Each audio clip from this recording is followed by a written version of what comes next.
Okay, guys, I think we are live. If you let us know in the chat, please, and we will check. You can see. Okay, good picture gets the viewers in. Okay, we're live. Yeah, I think we are. Okay, and I think we've got the chat up on the screen as well this time, which I haven't been able to do before, so I'm improving. So, guys, we've got a guest with us. We've got Adam. Adam, so how are you, mate? And just tell us a little bit about yourself. So people know today I just said I'm going to do a live, and if any fans want to get involved, Adam was one of the first guys to write. So here you are. So, yeah, just let us know a bit about yourself, mate. Yeah, Matt, thank you for the invite. Lucky enough, I guess, timing-wise, I was one of the first to respond, but I appreciate you having me on here. So yeah, I'm out of Canada, North Bay, Ontario, just a few hours from Devon Larratt, and really kind of a central hub for Ontario arm wrestling. We have lots of clubs around us, and I'm actually really proud of my club. We have a lot of big guys, really trying to crack the top level scenes. A couple of shout outs actually. So Adam Wallace, he recently beat Pork Chop at the Ottawa Open, which is kind of a big deal. He's a little bit unknown and relatively new in the sport too. So we're trying to get his name out there. We got a 15-year-old Isaiah Mason, came in number 2 in Canada last year at Nationals as a 14-year-old in the under 18 category. So he's going to be a real threat coming up. And then our master and club owner, Don Burns. Yeah, he's a Masters champion. And yeah, just we have a high turnover rate in our club. So we're always promoting. We're always trying to, recruit guys. And we even had a big public event last night in our city. And that garnered a whole lot of attention. People love seeing public arm wrestling. We try to do it every year and as much as we can. And yeah, it's all about promoting sport, trying to, garner interest, and it's been going really well. I myself have been in the sport for 5 years, and as any arm wrestler, a complete obsessive as soon as I found it. It's in my blood. It's all I think about. It's all I want to do. Yeah, and I've been loving the journey ever since. So I see you've got the East versus West posters up on the wall there behind you. One of them, yeah. What's been your take then overall on all this drama going on? Do you felt it's something that adds to the sport or takes away, or in between? I personally hate it. I don't like drama, period. I'm one that really tries to keep a cool head in any situation. It's never worth it to get heated over certain things. And I believe there's been right and wrongs on both sides of it. And unfortunately, it really got to a low point. If you've been following closely, and a lot of shots fired from both sides. It's starting to look a little better now. I'm not seeing a lot of make up and move on yet, but I think we're close. Yeah, it's certainly different, I think. I mean, obviously now we've got Georgia versus the world come through. It seems to be like a definite end to Engen working with them, East versus West. So I suppose it's different, I think we can say, Yeah, definitely some questions on that as well. I mean, good and bad, again, both sides of it. What I question is, like, a lot of people say, yeah, Georgia was banned from WAF, so what else are they to do? Mm-hmm. But I'm thinking if they weren't banned from WAF, would Gennady not have formed this? I feel like that's just kind of tied on to the back end. I feel like this was done in spite of East versus West. Mm-hmm. And not to say promotions are a good thing. I believe in having as many promotions as we can. I hate the divisiveness and the competitiveness between everyone. Like Knuckles Up seemed like they were on a good track for a while, and then they kind of imploded a little bit, both on themselves and even just attacks from the outside. So it'd be nice if we can all just promote each other, see the benefits of working together. Yeah, I mean, look, Georgia versus the world, it definitely wasn't just about the WAF thing, because they've come out now in comments in reply to fans saying their plan is to put on elite level international super matches. And that was actually in response to a question about we've got a match there that doesn't involve a Georgian. So we know two things. It's not about Georgians versus the world, and their plans aren't just to help WAF athletes. It's to put on the best possible matches they can. And they are. It's a great card. There's no denying that. But at the same time, it's a lot of athletes are East versus West top level athletes, and are they going to deny matches because they're busy with Georgia now? And it's a 16 match card. I don't know if it's going to stop there because they got plenty of time to add more matches. They haven't said that's it, but it's a huge card already. Yeah. It looks good. Can't deny it for sure. It's just, how are they going to pull it off? Are they going to do it consistently? Who knows? Yeah.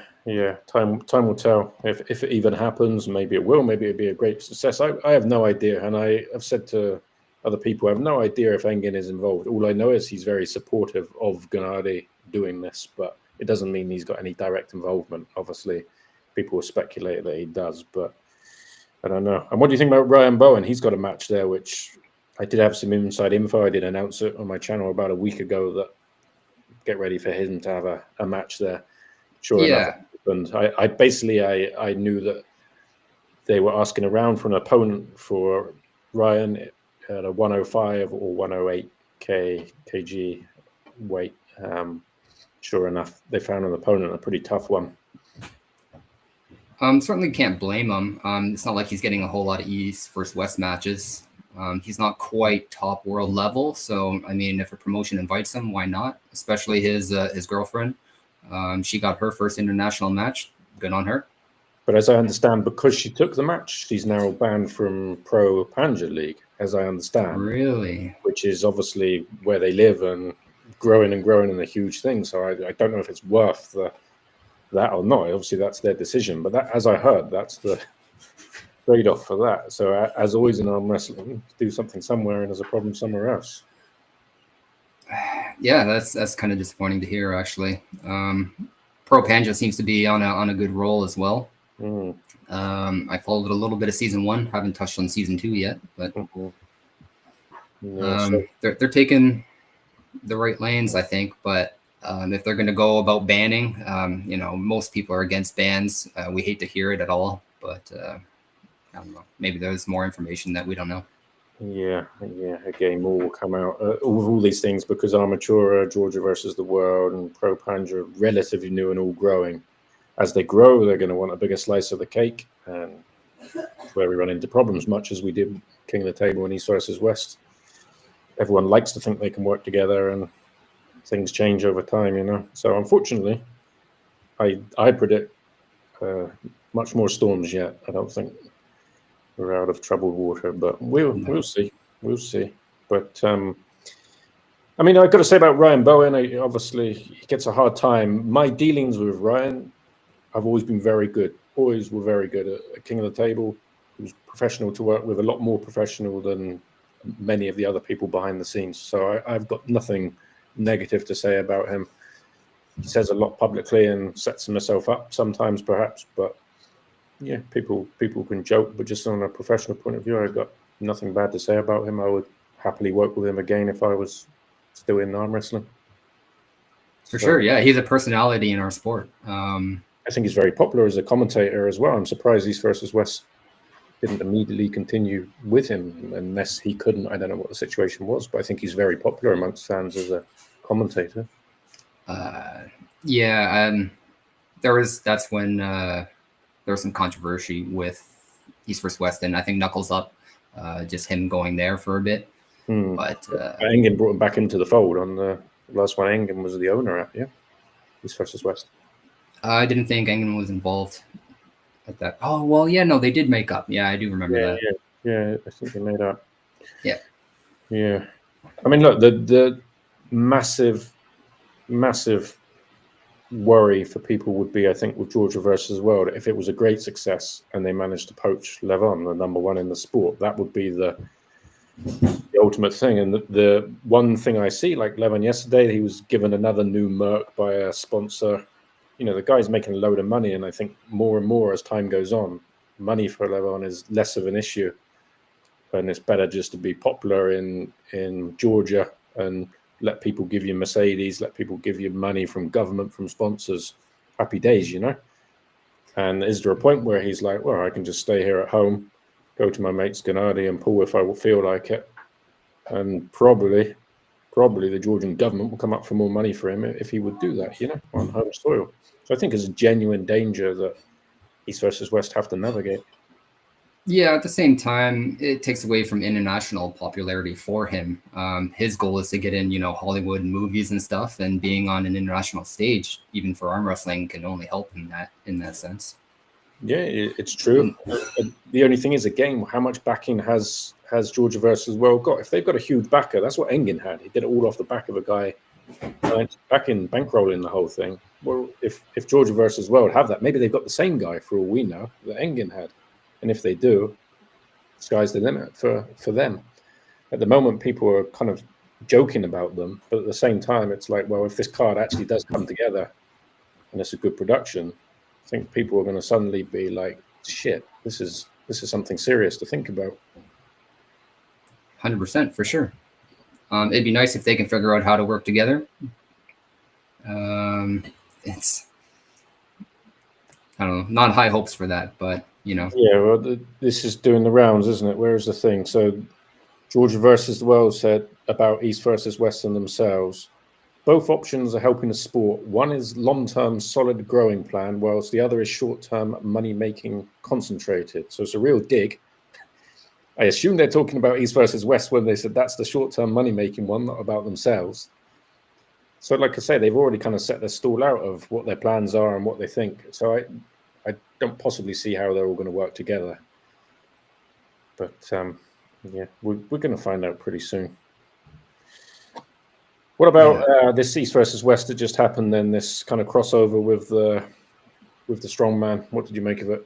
I loved it. I know there was a lot of hate for, the mismatches and stuff like that, but it was I'm a fan of strongman as well, not as much as arm wrestling, but to see Robert Oberst in there, he made a good showing until he got hurt a little bit. Mm-hmm. That was great to see. Eddie on the table is always a good time. Mm-hmm. Brian Shaw and Brendan Allen, that was a great match. I think the cards were stacked against Brian. I think not a lot of people kind of put their money on Brian, I don't think. But he pulled out the win. It was great to see. And yeah, the card suffered because of the drama in the arm wrestling world, but I still enjoyed it regardless. And it ran like I enjoyed the timeline of it. It wasn't like a 6 or 7 hour event. So our time, it actually finished at midnight, which was pretty decent for us. Yeah, you can't please everyone, obviously where I am, it didn't begin until something like 1 a.m. So it was right through the night. So of course it was completely inconvenient, but you can't have it with all the different time zones. You're always going to make some people unhappy and others happy. The problem is that everyone has got very used to being in Istanbul and on that time zone, athletes and fans. So this is big changes for everyone to get used to. I've got to say, like, if you talk about the strongmen, the only one that, like, very seriously at the moment, we could say is definitely doing arm wrestling is Brian Shaw. The rest of them, they're in and out and doing other things, and will they stay around? Maybe not. But Brian Shaw is the only one, I think. So for me, of all the people there, I thought was probably the kind of most exciting was Philip Larson. He's a huge guy. He's taking arm wrestling deadly seriously. I think he's in it for the long run. I think he's someone to really watch out for, an interesting character. And yeah, for me, he was like someone to really keep an eye on now. For sure. Yeah. As soon as he beat Brad Grundy the way he did, like, wow. It was amazing that not a lot of people still heard of him by this last East vs. West event, because he's been making waves. Yeah.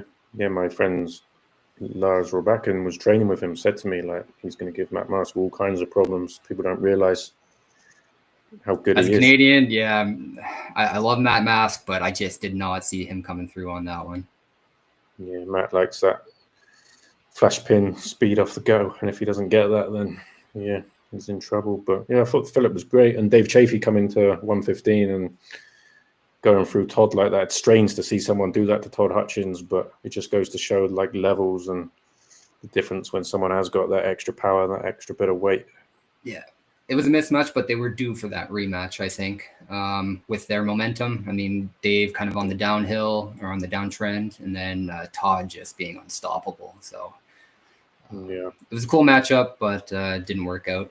Too exciting, unfortunately. What do you make of the way that the new East versus West owners go about their business? Like, a lot of their stuff goes onto Dexter's channel. Today there was an announcement for East versus West about who would be there, but it wasn't on the East versus West platform. They talk publicly about rats and problems they have inside of the organization with stuff. Is it something you prefer that, where there's like transparency with the fans, or you would rather it goes back to, for example, when I was at King of the Table, obviously now it's come out more. We had huge problems with Engin and other things, but you never saw myself or Larry Wheels ever go public on any kind of issue we had behind the scenes, whereas the new guys have taken a completely different approach to that. How do you see that as a fan? The first live I saw with Dexter was him and Roman, and Dexter was really laying into Roman for some good reasoning, but very public, and that was hard to see as a new owner that we're trying to get behind. And then the gaming with a lot of the guys that had pulled out and had signed that list, and I get trying to make amends and build bridges, but yeah, like you said, behind the scenes probably would have been best, especially leading up to that strongest arm on earth. It was a little weird, but I see the intent behind it. It's just, is it the right route? A lot of people questioning that. I mean, I can.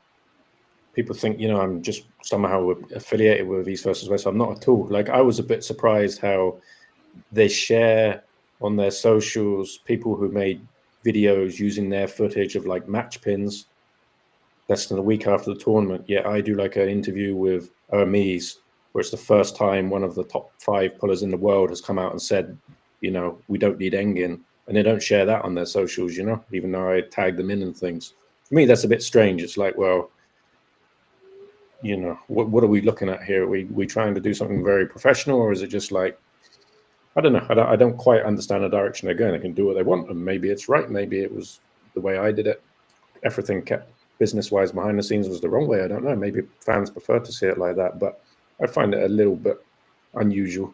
Transparency is good, but there's some things that are better kept behind closed doors for sure.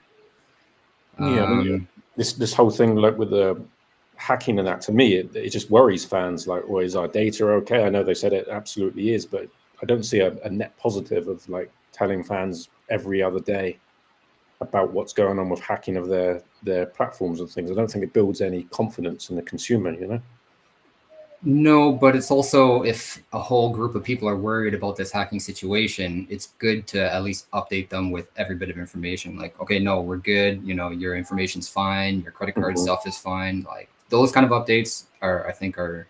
Yeah, that's a statement. I totally agree. Like, giving out those firm statements on East versus West official channels. But if you're going to talk about bringing in someone to sue someone's ass and all this, again, you can do that, but it was hostile. And even though there was no direct finger pointing or names, it was, Turkey was used heavily, and it's kind of points in a direction.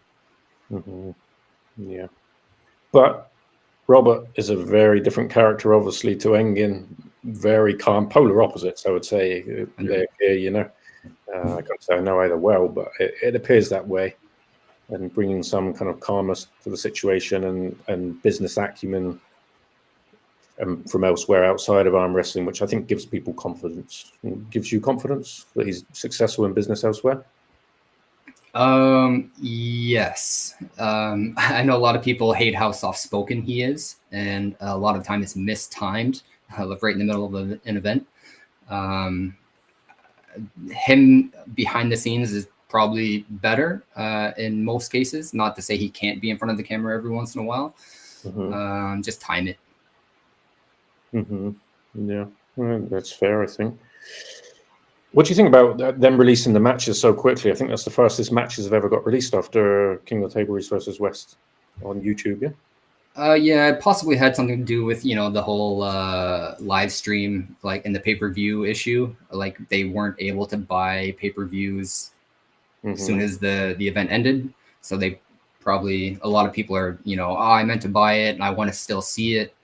And they're like, oh, well, we'll just get rid of this one on YouTube. And yeah, it's a good point. Could be for that, for people keep the interest and yeah. Okay, we've got one more come in here. Let's see. Hello. Hey, but how do I turn the volume on? Huh. We can hear you. Can you hear us? Hey guys, Yeah, give me a second. No.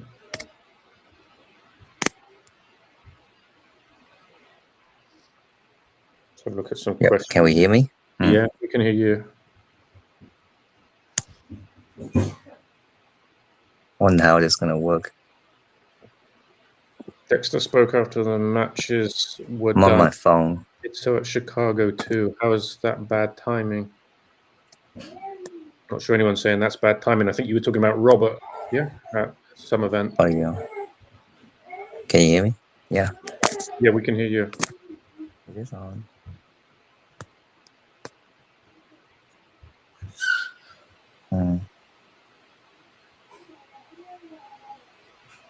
Close enough.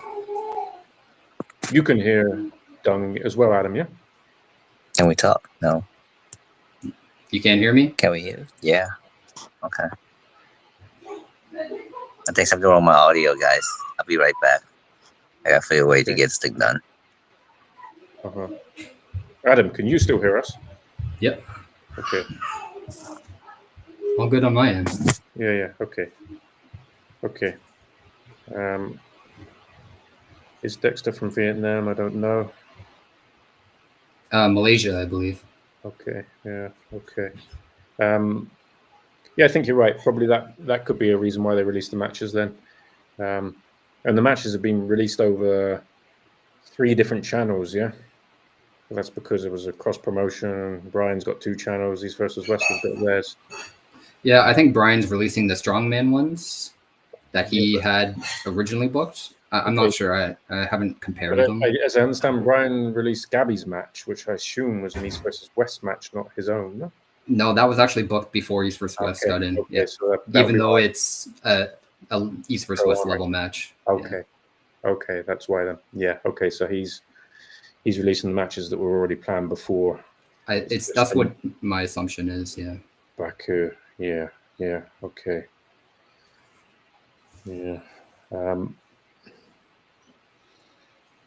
What do you think about Brian Shaw's chances overall in arm wrestling? Do you actually believe he can go all the way in this thing and get to that top few guys in the world? Obviously, Brian's super popular, and are people confusing popularity with ability? Or after seeing what he just did with Brandon as well, you think it's a genuine possibility? Up until that last match, I really didn't think Brian was going to even touch the top 10. Him dismantling, like showing a new kind of almost explosive hand technique and just nearly ripping off Brandon's thumb, that was pretty cool to see. And if he just, builds on that strength, he's going to give a lot of people problems. Top 20, good possibility. Top 10, that's going to be tough. You can tell his wrist is a little not quite arm wrestling level. There's a lot of guys that can just hold him center, but there's always levels, isn't there? There is. Done. You hear us now? I thought we could hear you. Now we can't hear you. Is your mic muted? Can you hear me now? Yes. There you go. Sorry about that. I was on my phone earlier and it didn't work. But you could hear me, but I couldn't hear you guys. Okay, we're good now. Dang, just tell us briefly a little bit about yourself. You a fan of arm wrestling? You're an arm wrestler yourself? What's your situation? I'm just a fan. I'm a big fan. I've been watching it since WAL Day with Devin. So yeah, that's how I started watching like arm wrestling, When we start watching it, it gets entertaining. So I'm here for the entertaining process. I'm not like into that, what do you call that? The best, best guy should pull the best guy, Okay. It's not my priority. My priority is more like, Is it entertaining? Right? Okay. Is it fun? Best of the best? Yeah, we want that best of the best, but if it's not entertaining, what's the point? You know. Mhm.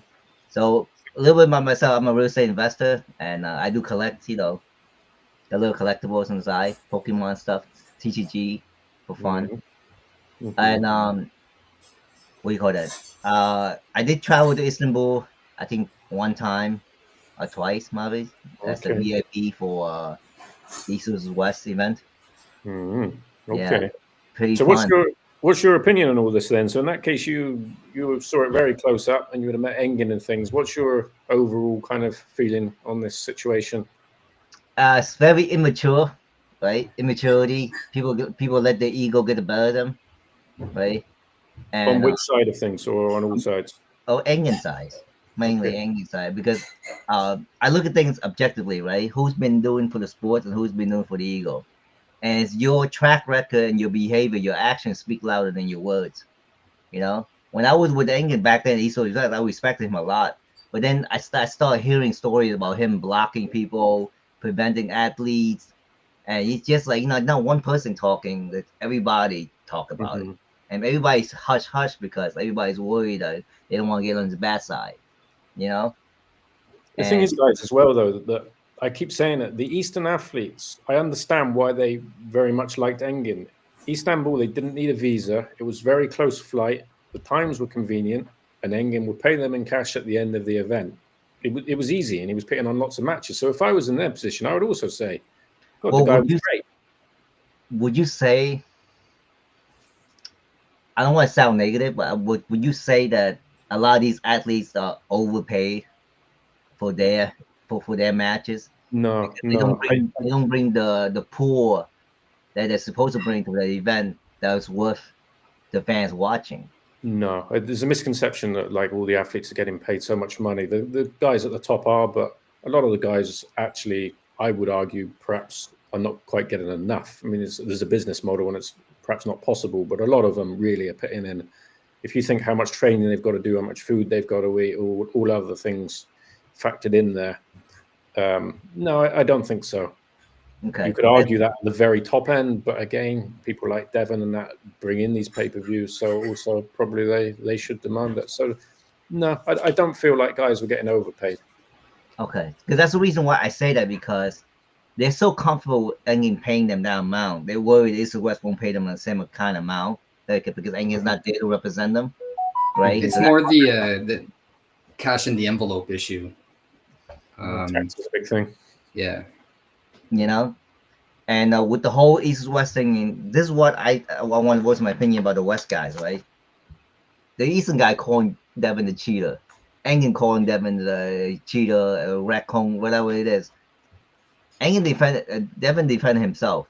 Nobody in the West even say that he's a good character. They don't have to defend him. You say he's a good character, he didn't ever cheat. None of them come up and say it. I think Todd Hutchins is the only one I seen that posting the thing, get on social media. But Well, like, Lars where Robakin decided to yeah, come on all the my show. Bucking did it too. Yeah, I saw that Yeah. too, right? But where's all the athletes, all the Paul Lynn, all the Michael Todd, and all the the good arm wrestler in the West that's actually stand for right stuff. I get they don't want to get into the controversy, but you see Mhm, your fellow arm wrestler who you know for like 20, 30 years, mhm, whatever in sports, like who's the spear, tip the spear, and mhm. his intention is to grow the sports. He's the guy's probably the most selfless guy you've seen. He's not into trying to get money for himself all the time.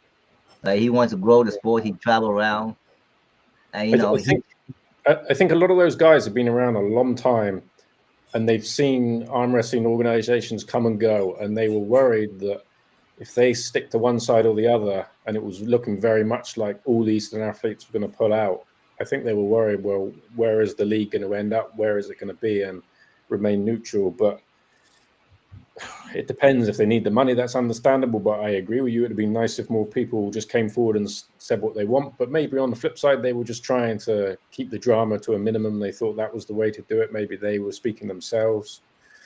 And also, I've got to say, those guys as well, you have to remember again, if Engin was regularly giving the Western guys matches, paying them in cash at the end of the event, they were also happy. For those guys, it was no issue that Engin was saturating the sport with so many matches, because as they saw it, great, we were having all these matches, it's doing great.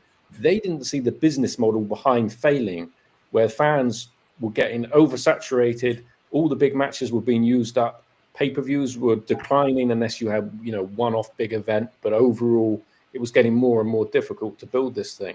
That's the thing that athletes didn't see from a business point of view, and they thought Engin was great and didn't realize the way it was heading, we could be 2 years away from it going completely bust, maybe before that, That brings to the question, why did he sell it if it's so profitable?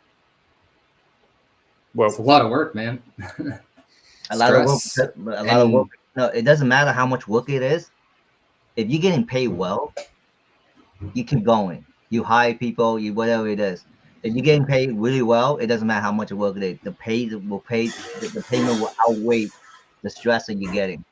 But Engin's best friends would admit that he's impossible to work with. He would never hire people to do jobs. That's the number one thing that was the biggest thing, right? He's not easy to get along with, because his motto is my way or the highway, right? If I don't do it, nobody can do it. So that's the mentality you have. But when you're a businessman, you gotta delegate the work, because you're not the best at everything. Mm-hmm. You know what I'm saying? Maybe he's smarter than people giving him credit, and he also realized it saturated it and it was going to be in decline as well. Maybe that's the case. We don't know. We're speculating, but in my opinion, as a business person, is, I can work the stress all I want, but if I read my reward is worth it, I keep doing it. Yeah. Listen, I don't think that's factually correct that it's making so much money. I don't think it was. From my time at King of the Table, at that time, it definitely wasn't. And I don't think it was. And why has Robert Baxter said that the pay-per-view model was definitely not sustainable? They have to get it onto a subscription based onto TV or whatever. Otherwise, it's not sustainable. He wouldn't be saying that if the pay-per-view was killing it every time. So I don't think he did sell a profitable business or overly profitable. I think he sold something that he knew was in decline. And the good thing about Engin, he wanted to pay the athletes. He wasn't going to take a whole big chunk for himself if it meant the athletes weren't getting their share. In my mind, I don't know who. That's a story that goes round, but where's the fact behind that? As I understand, the backer who was writing off his taxes by coughing up so much money, and Engin had zero risk in the whole thing.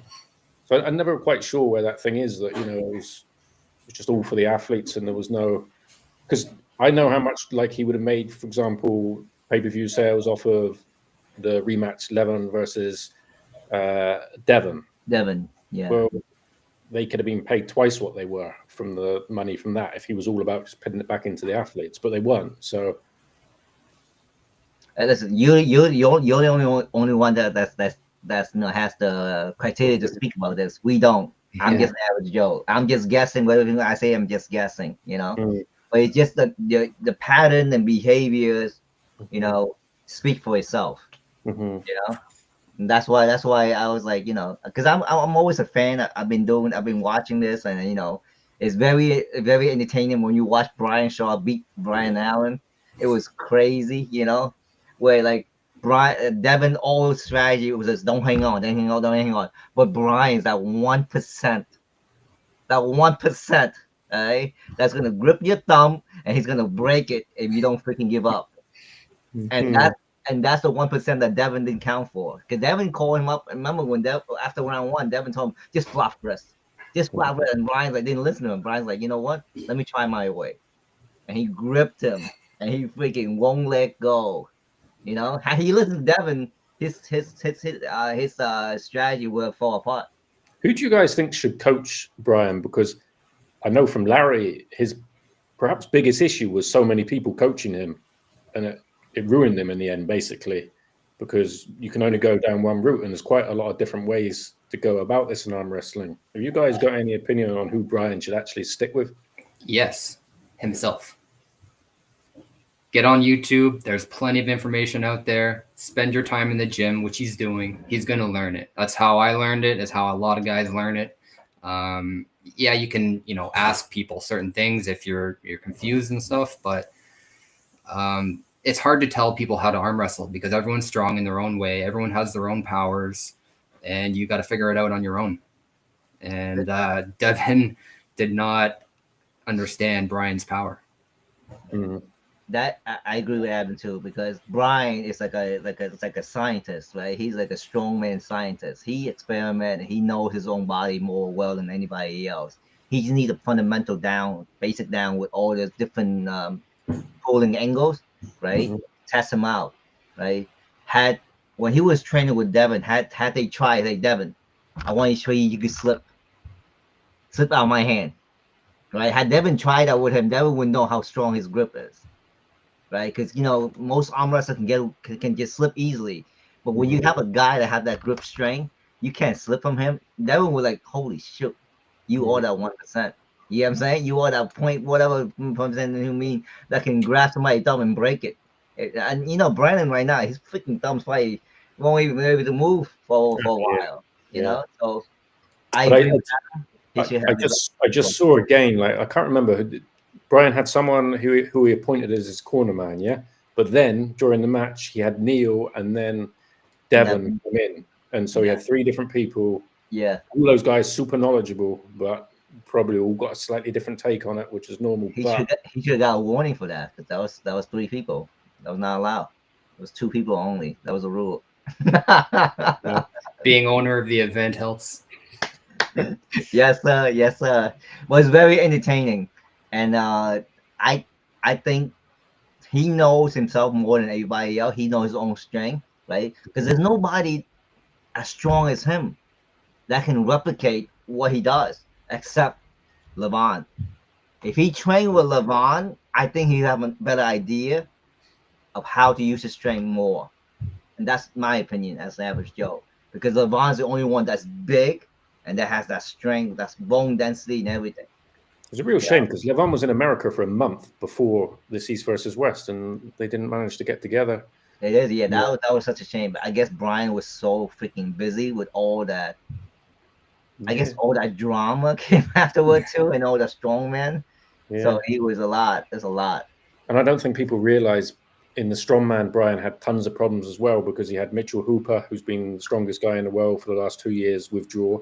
Hafthor Bjornsson decided not to come, who's the most famous guy in strongman, and Reino O'Neill, who's reigning world's strongest man, withdrew. So I'm not sure arm wrestling fans realize the 3 biggest guys from the strongman side also withdrew. So Brian had all of that crap to deal with as well as the arm wrestling. I didn't realize until you say it now. That's a lot of stress. That's a lot.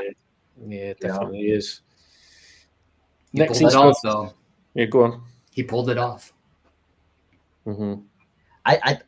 But in my opinion, if Eddie Hall really serious, he is probably not naturally as gifted as a Brian when it comes to strength, but as a person who understands arm wrestling, he catch up on things really quick.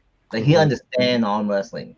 He moving the table the way he moves, the way he understand the concept of how when he lost to Robert Obers the first round, he realized what he did wrong. He adjusted right away. Yep.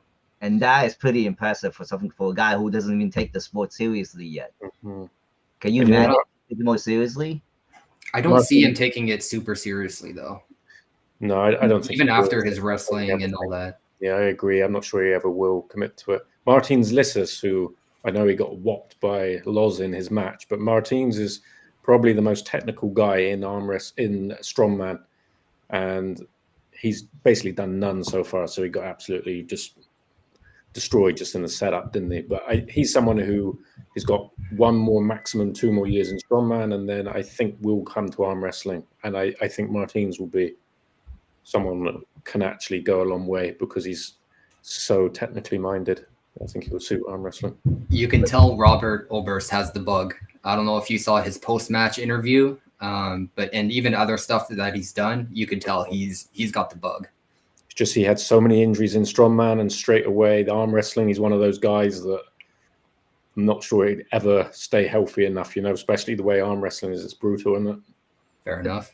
Hey, props to him. He knows right away that he might be get injured, so he just stopped it right away before it gets worse. So that's pretty. That takes a lot of intelligence to know when to quit, because it's not worth it at the moment. But yeah, like Adam said, he got the bug. Martin Lissus, if he talked to Coach Ray and Giannis Ambulance, he might be stepped to another level. Mm-hmm. right? Yeah. I mean, Next East versus West, guys, is supposedly Vitaly Laletin, supposedly headlining that. Who do you think his opponent will be, if that's correct? I have spoken of Vitaly. I've got some idea. I can't say anything.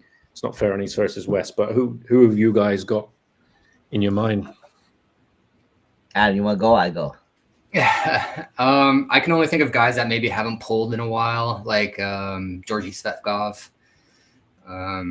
There's not many left on that top 10 list that can get there, but I'll say Georgie. Is that an exciting match for you? If that's the match, an exciting one for Vitaly, it's got to be Hermes or Devin.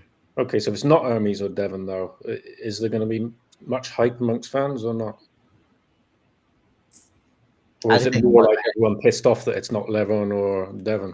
I can't think of it that would hype me up, but until I see it, it's hard to say. I could think of one. Left-handed, Alijan. Why not? Nobody's left for Alijan on the thing. Everybody think that Daddy can take Alijan. Daddy Can lost to Putnik. And Alijan blew through Putnik. Mm-hmm. Blew him out of water. Right? Mashchenko, probably the best 115 left-handed in the world. He probably worked with a Daddy Can like a cake. There's nobody for Alijan except Vitaly. Was that a good enough main event for East versus West when fans are kind of crying out now for a more pure arm wrestling after the strongman thing, which split fan opinion? Is that a good enough headliner for them? I would think so. That would get all the Eastern athletes to get back on board, and all the Eastern fans back, and then the West want to see entertainment matches. They want to see the best of the best. In my opinion, that would be great too with Alijan and Vitaly. But you want a Vitaly a right hand match. I don't think Jerry, but Jerry is like Jerry. I don't know if Jerry's in good shape anymore to fight him. The best would be Vitaly against Levon, but you know, there's no communication between Levon and Vitaly. You gotta build it up before you do that, right? So I would say the best left-handed match for a main event would be Vitaly against Alijan, or Devin get out of his cave and like, Vitaly, I'm coming. You better get your ass ready. Devin's gonna be there. Same with Levon. Crazy. Yeah. I mean, this is the thing that what I'm talking about. Engen saturating with matches, and did he realize, one or two injuries or someone taking a break like Devin now, and suddenly, like, where are these really, really big matches that sell the monster pay-per-views? I'm not saying they can't sell pay-per-views, but there's a huge difference between selling 15,000 pay-per-views and 40,000. One's where it's not a sustainable business, and one's where it's a profitable business, Can East versus West find these matches to make up that difference? You will get that hardcore, like I say, maybe like 15,000 buyers. But how do you get the next 15,000? In my opinion, is you gotta have a circle of guys who in the league that you could talk about matches, like you say, Matt. And back then with Alex Voivoda, where you throw him to the roof right away with John Bizing. Like, why do that? You know what I'm saying? Talk to your people, understand the business, right? Not knowing that you're not the best. You're best at matchmaking, but you don't know the business aspect of the thing. Understand it has to be the best match and the best business decision before you make a match.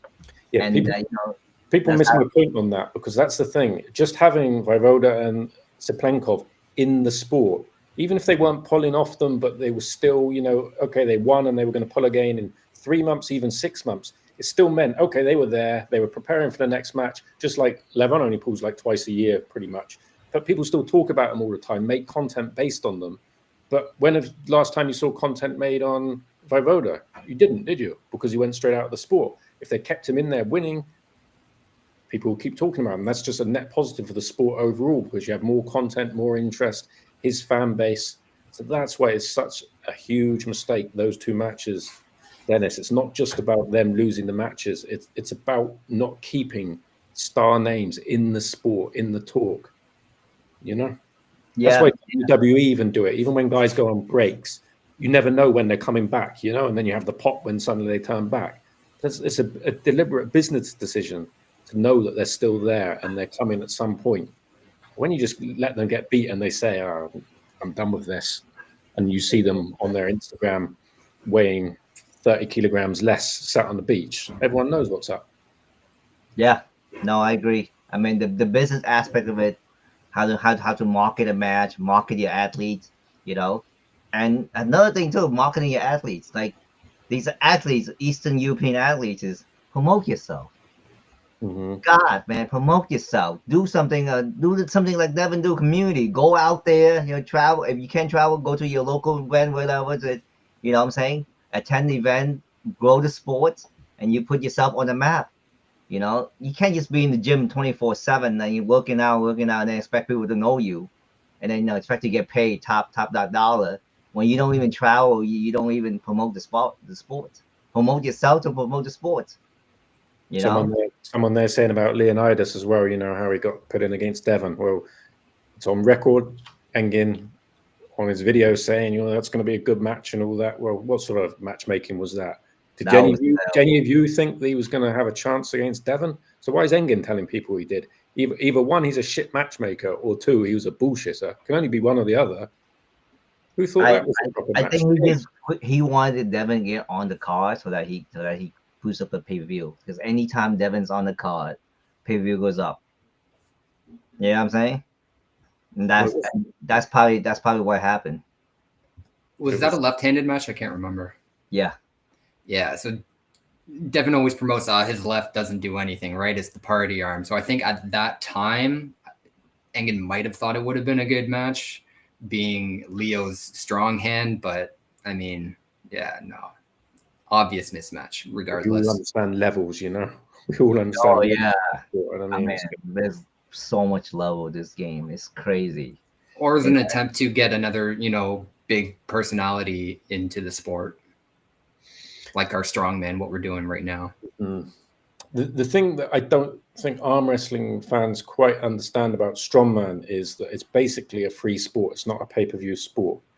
So if you take like Brian Shaw fans, they've watched him at World's Strongest Man. We have Arnold Strongman Classic, Rogue Invitational. All these World's Strongest Man is on TV, so effectively free. And the others are live streamed on YouTube for free.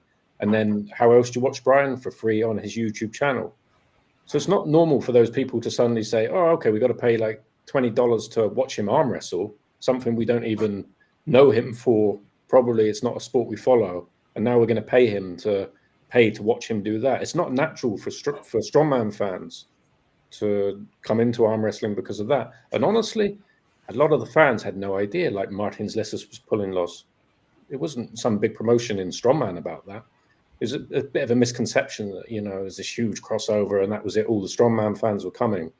Unfortunately, it's a lot more difficult than that to do that crossover business. Oh, yeah, true. I didn't know that. So that's that's a very good point. I thought that the strongman people would know about this after this event. So it's different. Okay. They watch it on YouTube for free afterwards. Yeah. So the names pop up. But I had people writing to me yesterday, Martins Lissus pulled Loz. Yeah. Yeah. Got it. So the pay-per-view model is pretty outdated. Well, it doesn't really exist in strongman. Brian Shaw is the only one of any major competition in strongman who has a pay-per-view for his strongest man on earth. He's the only one. None of the other competitions do. And that's a pretty new thing. And the pay-per-views are not, particularly huge sales there.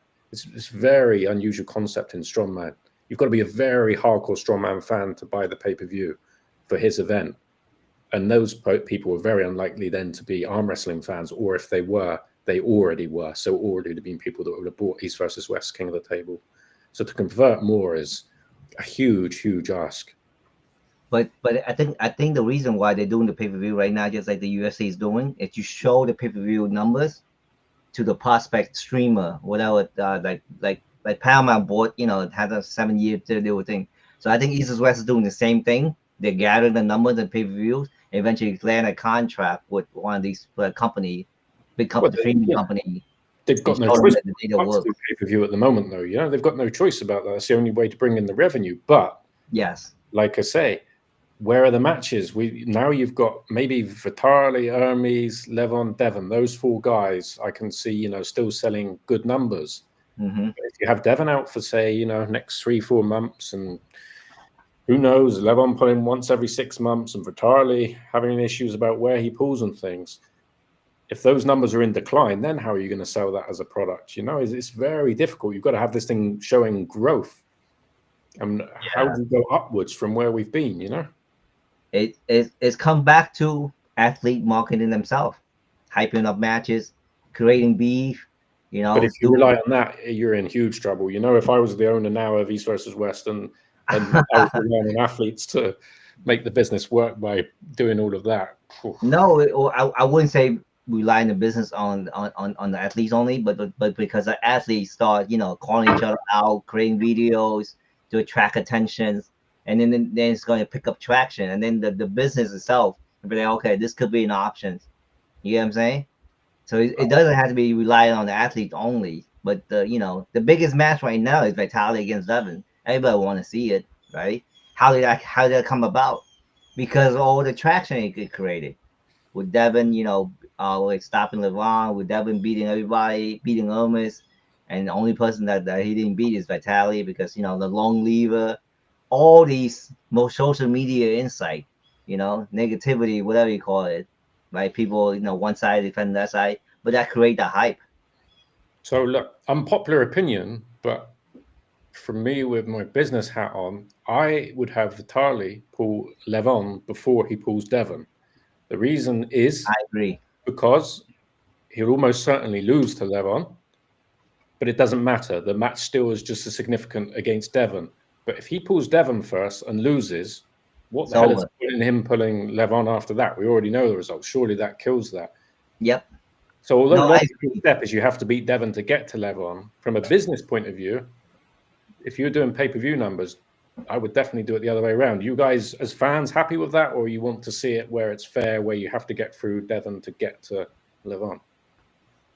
Well, at the top of arm wrestling, men's and women's, there's big gaps between number 1 and, let's say, 10th. We got to give those people up and coming a shot at the top. Like, I know Jocelyn just got crushed by Gabby, but why not give her a shot at Barbora? Who else is Barbora going to pull? Gabby again? Egle again?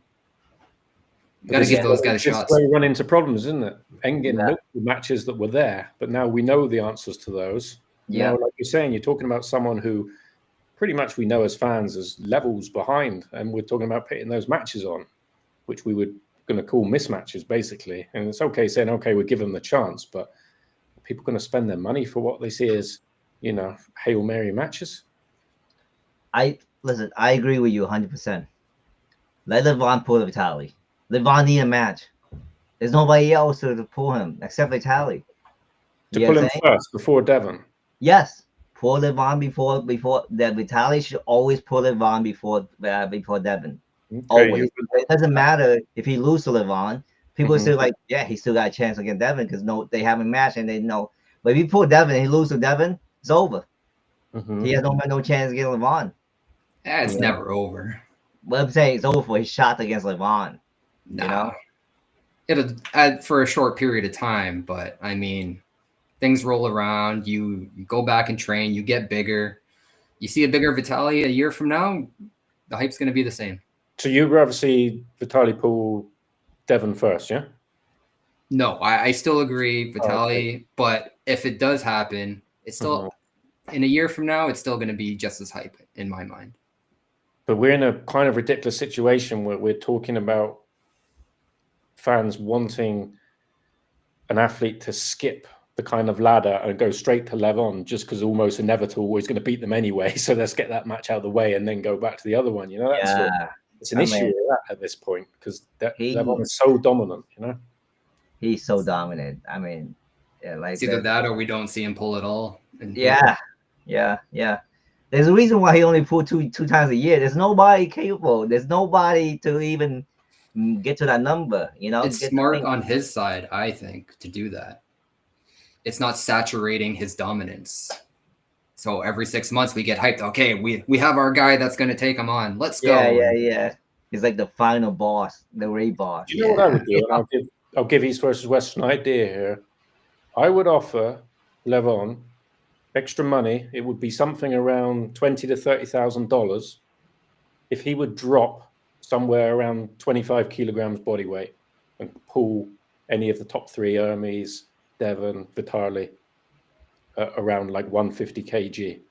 I would pay him to do that because I would believe then we would make up the difference on the pay-per-view. We doing a Devon here. I'm nothing to do with East versus West, but I would do that. That would be my business idea.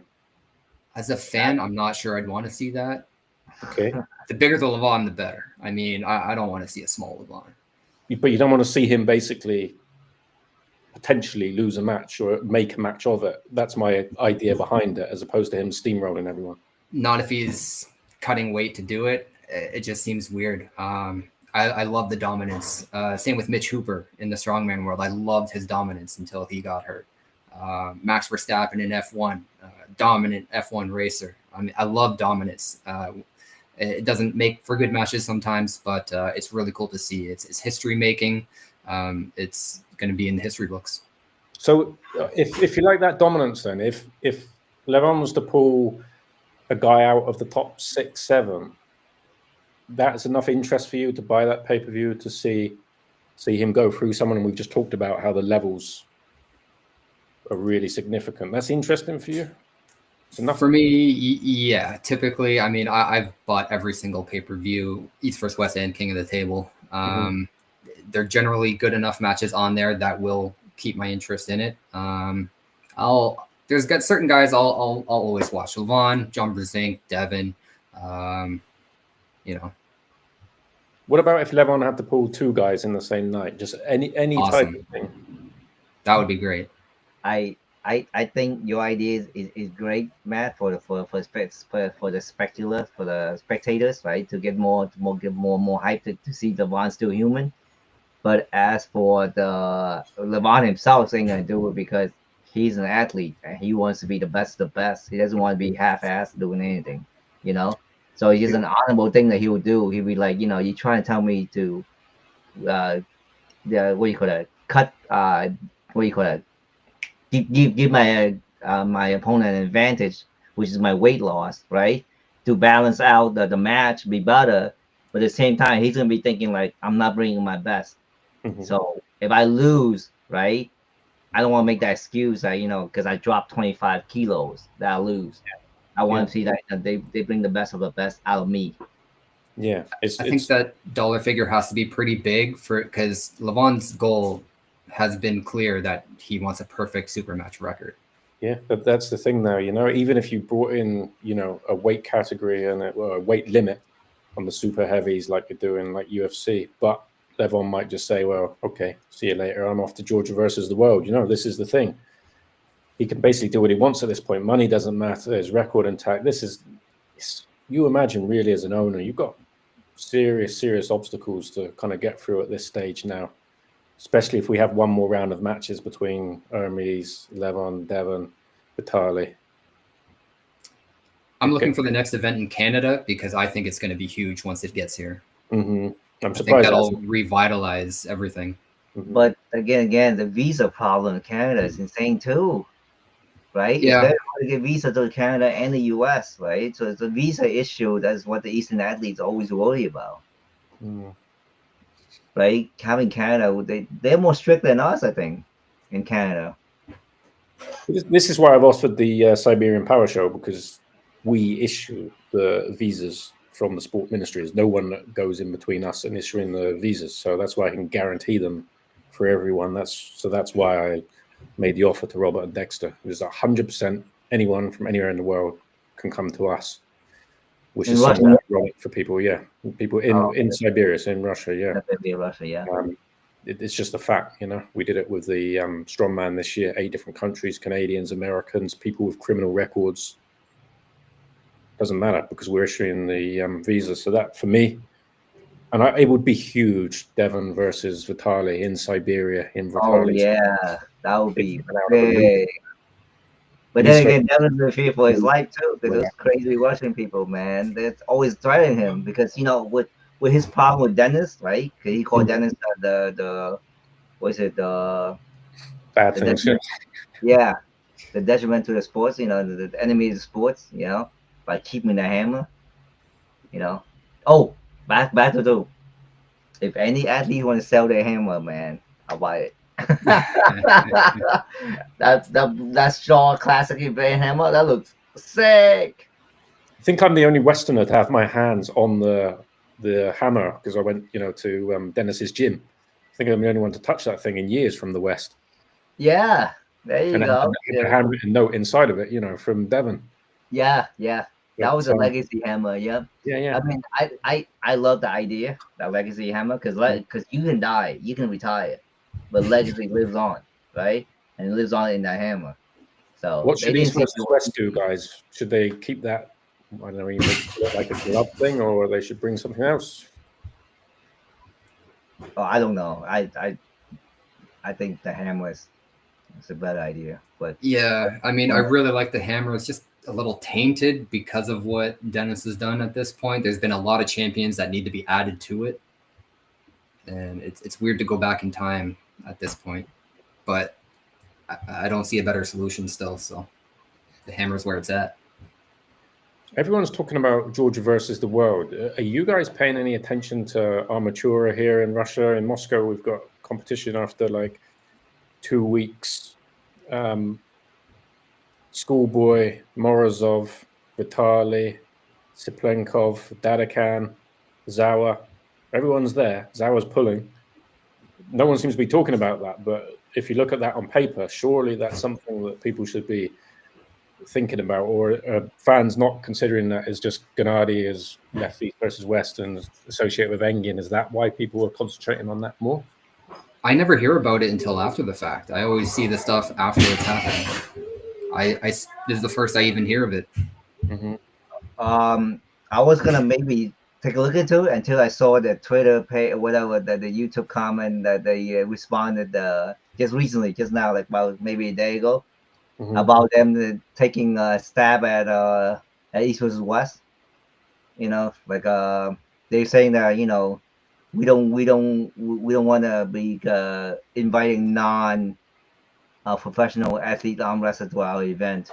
Like taking a stab at East versus West. I mean, dude, first you say you want to grow the sport together, and now you're taking a stab at the biggest promotion, which is the U1. Yeah, and I think they're reaching a bit anyway because they've got like a Kimbo pulling there. I know he's an arm wrestler, but he's more of a social media arm wrestler, But if you're doing a pay-per-view model, who buys the most pay-per-view? Yeah, we're going to find out about Georgia versus the world.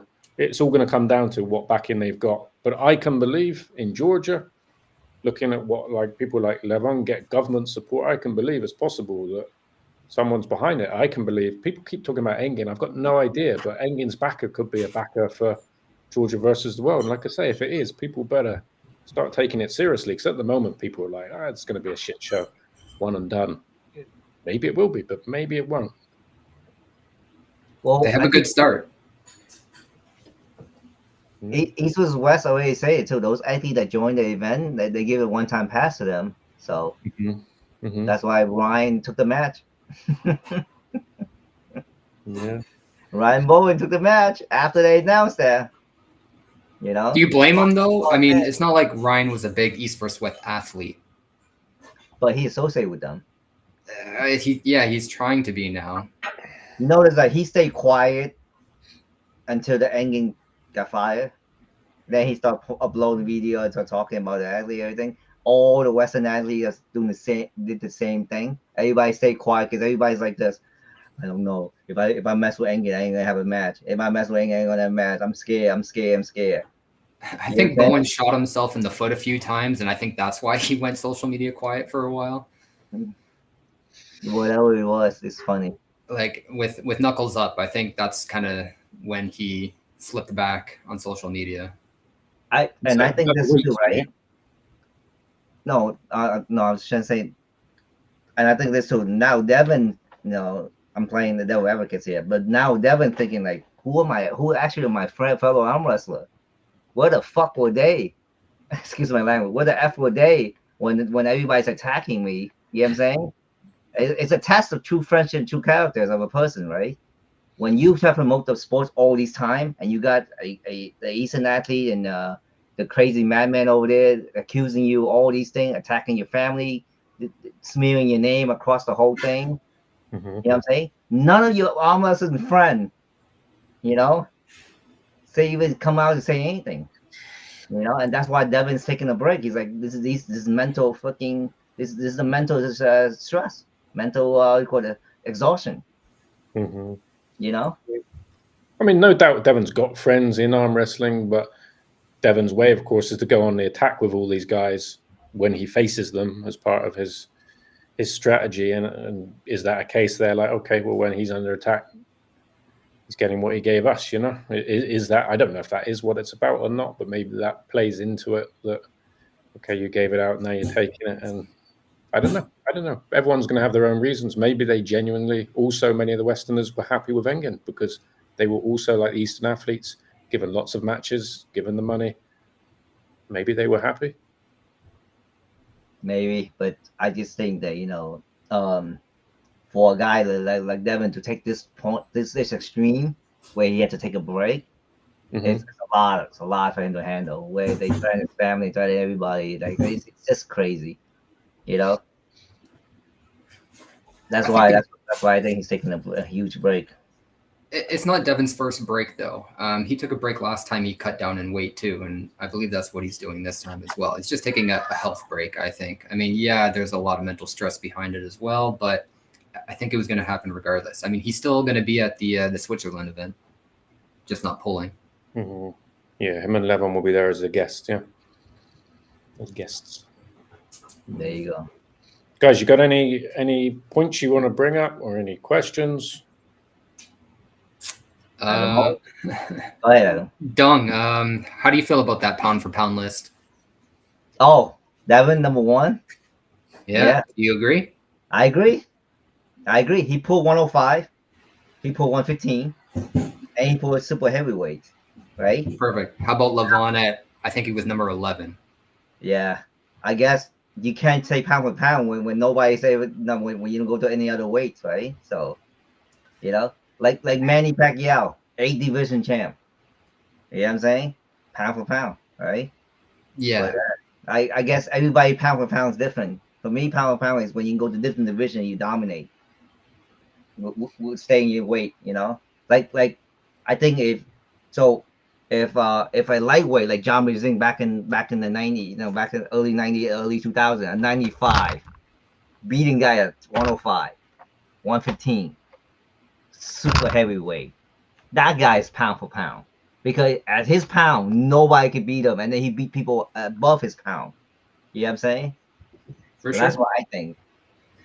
I just don't believe Levon should be so low on the list because nobody else is as dominant in their weight class. Him and Devin at 105 or even 115, just completely dominant at the level Levon is dominant. That's why I think Levon should be at least in the top 3, if not the second one. Pound for pound. It definitely up for debate, but that's just my opinion. Yeah. I mean, if you look at like UFC, would you say like Conor McGregor, who won a couple weight classes, does that mean he's better than John Jones or sticking at like a light heavyweight? I don't think so. For me, it doesn't. It's not about so much going through weight classes. It's how dominant you are. If it's one weight class or more than one, to me that's more what it's about. But it's completely subjective. It's just like there's factors. That's just a big factor in my calculation. For me, more of a factor is how active someone is. That for me is what counts much more in Devin's favor. Okay, because Levon is much less at risk of losing when you're pulling a couple times a year. Yeah. Well, I got a question for you guys. What do you guys think about tournaments building up athletes? Like, supporting other tournaments out there to build up athletes so they have a name for themselves. It's like free marketing, right? When you have other tournaments building up these athletes, then they have these what you call it, not so popular elite arm wrestling, but they start winning at each tournament and they start seeing their name more. When you say tournament, you mean other organizations or you mean tournament, not super match? Oh, yes. Other organization. Yeah, well, so this is the question about like Georgia versus the world, yeah? Is it this not as big as Georgia as the world. I'm talking about the local, like super matches where they don't have that much money, but they they look for a little sponsor there and there, where they have these not well known athletes, but they like what do you call that? Like athlete that's in their hometown or that travel close to them, right? When you like when Knuckles Up, perfect example, right? Knuckles Up was when Knuckles Up was running, right? They have matches, right? They have matches, they build up. Camille was from them, right? Camille got really popular because winning matches from them, right? You got Pablo from them, the winning matches, or even he lost, they still win, right? It's just that should East to West, like talk to these promotion and work with them, right? To promote the athlete and promote the event, even though they even though they're the biggest dog in the yard. For sure, but it should work both ways as well. Engin kind of did that though, right? If we're going to be fair and balanced here, Engin did have some East versus West lower level tournaments. I remember there was one in Dubai out, I think, of Strong Gym, where the winner, I think, could come and pull the East versus West. That's right, no? Yeah, they had qualifiers and like the Challenger Series that was in Florida. So they did have stuff like that, but it was within itself. It's still under the East versus West banner. But then he started calling athletes not to go to these tournaments, to these super matches organization. Like Knuckles Up lose so many athletes because of his banning people, self-threatening people. There's so many stories. Like what's her name? The Japanese girl, Ayane Takanaka, right? She was supposed to pull, she was a pull and Knuckles Up, and everybody was really hyped up for that match because after she did East West, everybody known her. He stopped the hype train for her. Mm-hmm. You know what I'm saying? That's like you say you're not the enemy of the sport, but like why you do stuff like that? And then WAF ban her. What the heck? Like that's another thing too. Is East versus West? This is my second question. East versus West still controlled by WAF? Do they have to follow the WAF ban hammer? Mm-hmm. I think yes. But maybe there's a disconnect now that Engin's not involved. But well, yeah, I think that was because it started under that banner. I don't see it changing. I think that was because Engin is living in Turkey and Turkish, and it would have caused hell up there, as I understand. Or that was his reasoning. But East versus West don't have to now. We didn't at King of the Table. I remember getting the letters, the emails, and putting them in the bin. That was the policy. We're here to be the biggest thing. Like screw those guys, and if athletes say they don't want to come. Not one athlete ever told us, sorry, we can't come. No one ever turned down an invite. So we knew right away. Who cares about what they think, Well, I hope they have the same mentality because, there's great athletes out there like Shefton Kuczewski, right? The guy is freaking great. He's a great puller and never get a match in this was West because the WAF, the WAF ban, and then it's like, so now you run an organization and you have somebody in the background that can pull in your string. It's like a shadow puppet. Like, no, man, you can't do that. They need to play nice.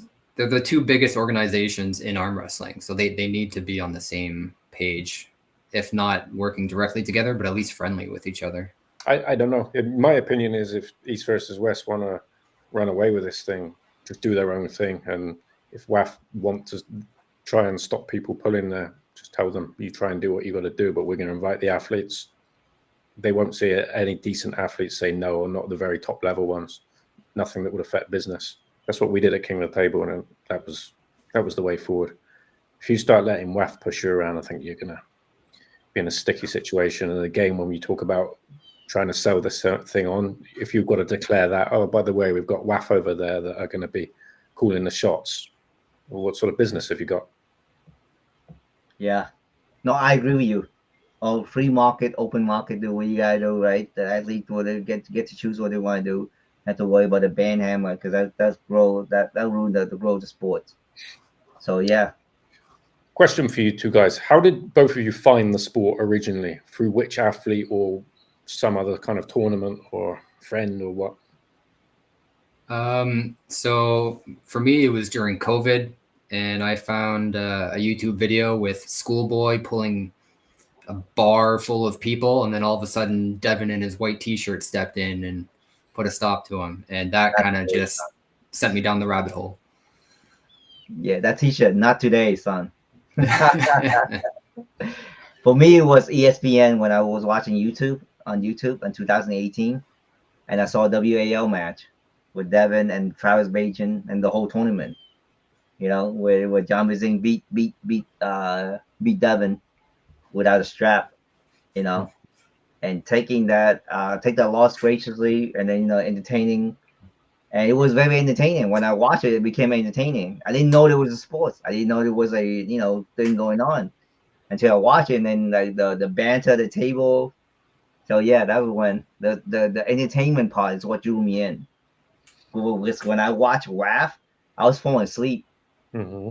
You know, I'm like, dude, this is like a minute to freaking set up the match and nobody's talking. Nobody's doing anything. Like, dude, come on, just get two robots do it then. What's the point of watching this match? You know, that's why there's professional wrestling and there's amateur wrestling. Amateur wrestling is where the real technical whatever thing it is. Professional wrestling is entertaining. That's why more people watch professional wrestling than amateur wrestling. That's why more people watch pay-per-view for the East West than the WAF tournament, whatever you call them. So I would call them arm wrestling, amateur arm wrestling, the WAF people, right? And I would call these East West professional arm wrestling. Because professional means you take it and you make money out of it and you entertain people and attract more crowd. You know? Do you only buy pay-per-view to see your favorite athletes win, or just to see the matches, or have you ever bought a pay-per-view hoping to see someone lose? No, I bought to watch this for entertainment. So I buy every pay-per-view. You kind of hope to see Levon lose sometimes, especially when Devin's pulling him. I'm hoping Levon loses in that sense, but I don't know. Oh, there was one. Yeah. Coach and Ryan Bowen, Coach Ray. I was definitely watching for Bowen to lose that one. Because that's the thing, Vince McMahon always said that the heel sells more than the babyface. So the bad guy sells more than the good guy. Yeah, people, like the Devin Lara effect. The more people, Devin's got the most fans, of course, but the more people pay hoping to see him get beat, and otherwise kind of shut him up, than they do to see him win. I wonder what the percentages are there, He's definitely got the most amount of fans and people that like him and want him to win of any athlete, but he's also, of course, got the most amount of people that want to see him lose. But I wonder if you were to get the stats on that, how many people are hoping for him to win versus lose. It would be interesting to see. And of course, it would depend on the opponent. Yeah, how you going to know that? You're going to put a survey out? Why did you buy this pay-per-view? To see Devin lose. Yeah. If he's facing Levon, I'm sure the majority of people want to see him to win, as you say, because people just hoping, to see the fall of like the champion. It's a super like historic moment. But if he's pulling like Hermes or something, I wonder then if it's more people want to see him win or lose. It's interesting. It doesn't matter as long as people pay something, and Devin understands that more than anyone. It doesn't matter as long as they're entertained, they want to watch it. All good.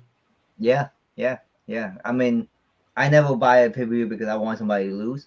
I want to buy a pay-per-view because I want to see good matches and entertaining matches. That's why I bought the pay-per-view.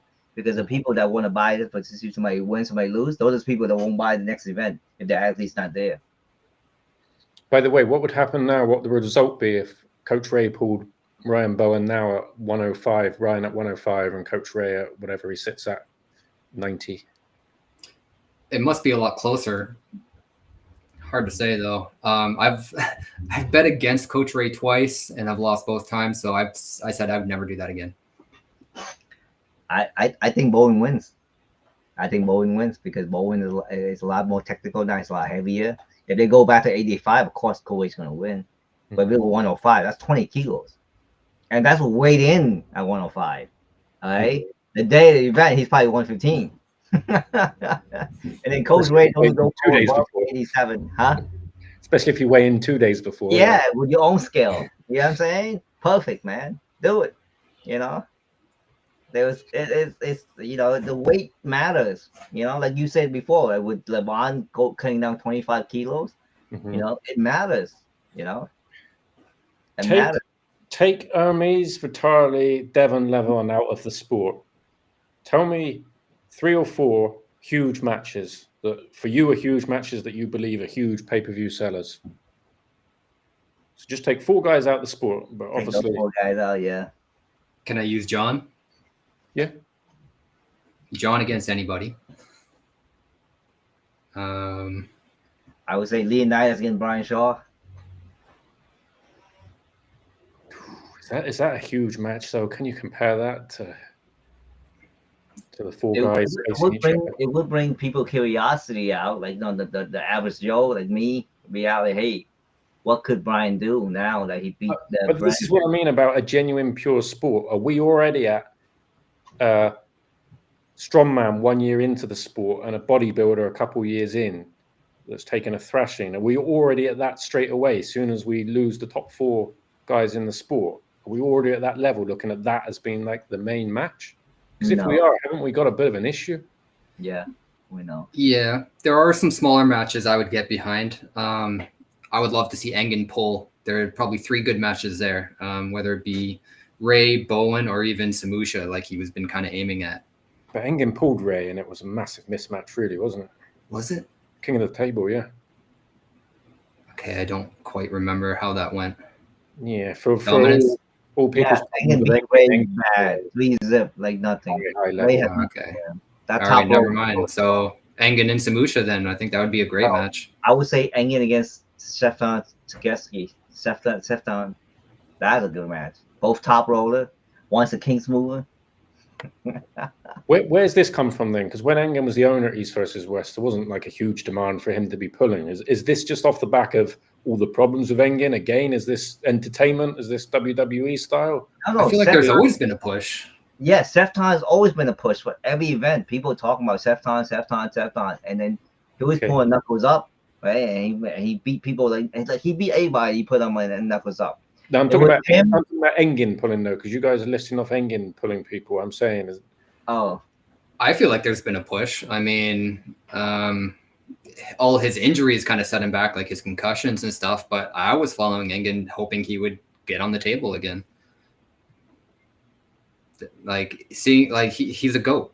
There's no arguing that he's one of our greatest. And I wasn't in the sport when he was popular, and I would love to see him come right back in it again. Mm-hmm. I wouldn't think he'd come back this early. There's too much going on right now. Eventually, later on, maybe next year, I would think it's good, you know. But right now, it's like the things ways are with all that riff with his rep and the fans. You don't think that would generate hype? No, I think that would just turn the fan off more when he comes back around as an athlete. He's controversial. I think people would pay to see him win or lose. Maybe, but I think it's the fan having a sour grape right now. Remember, people memories are really short, right? give it a couple of months, and next year he's back, and people are like, oh shoot, Engen's pulling.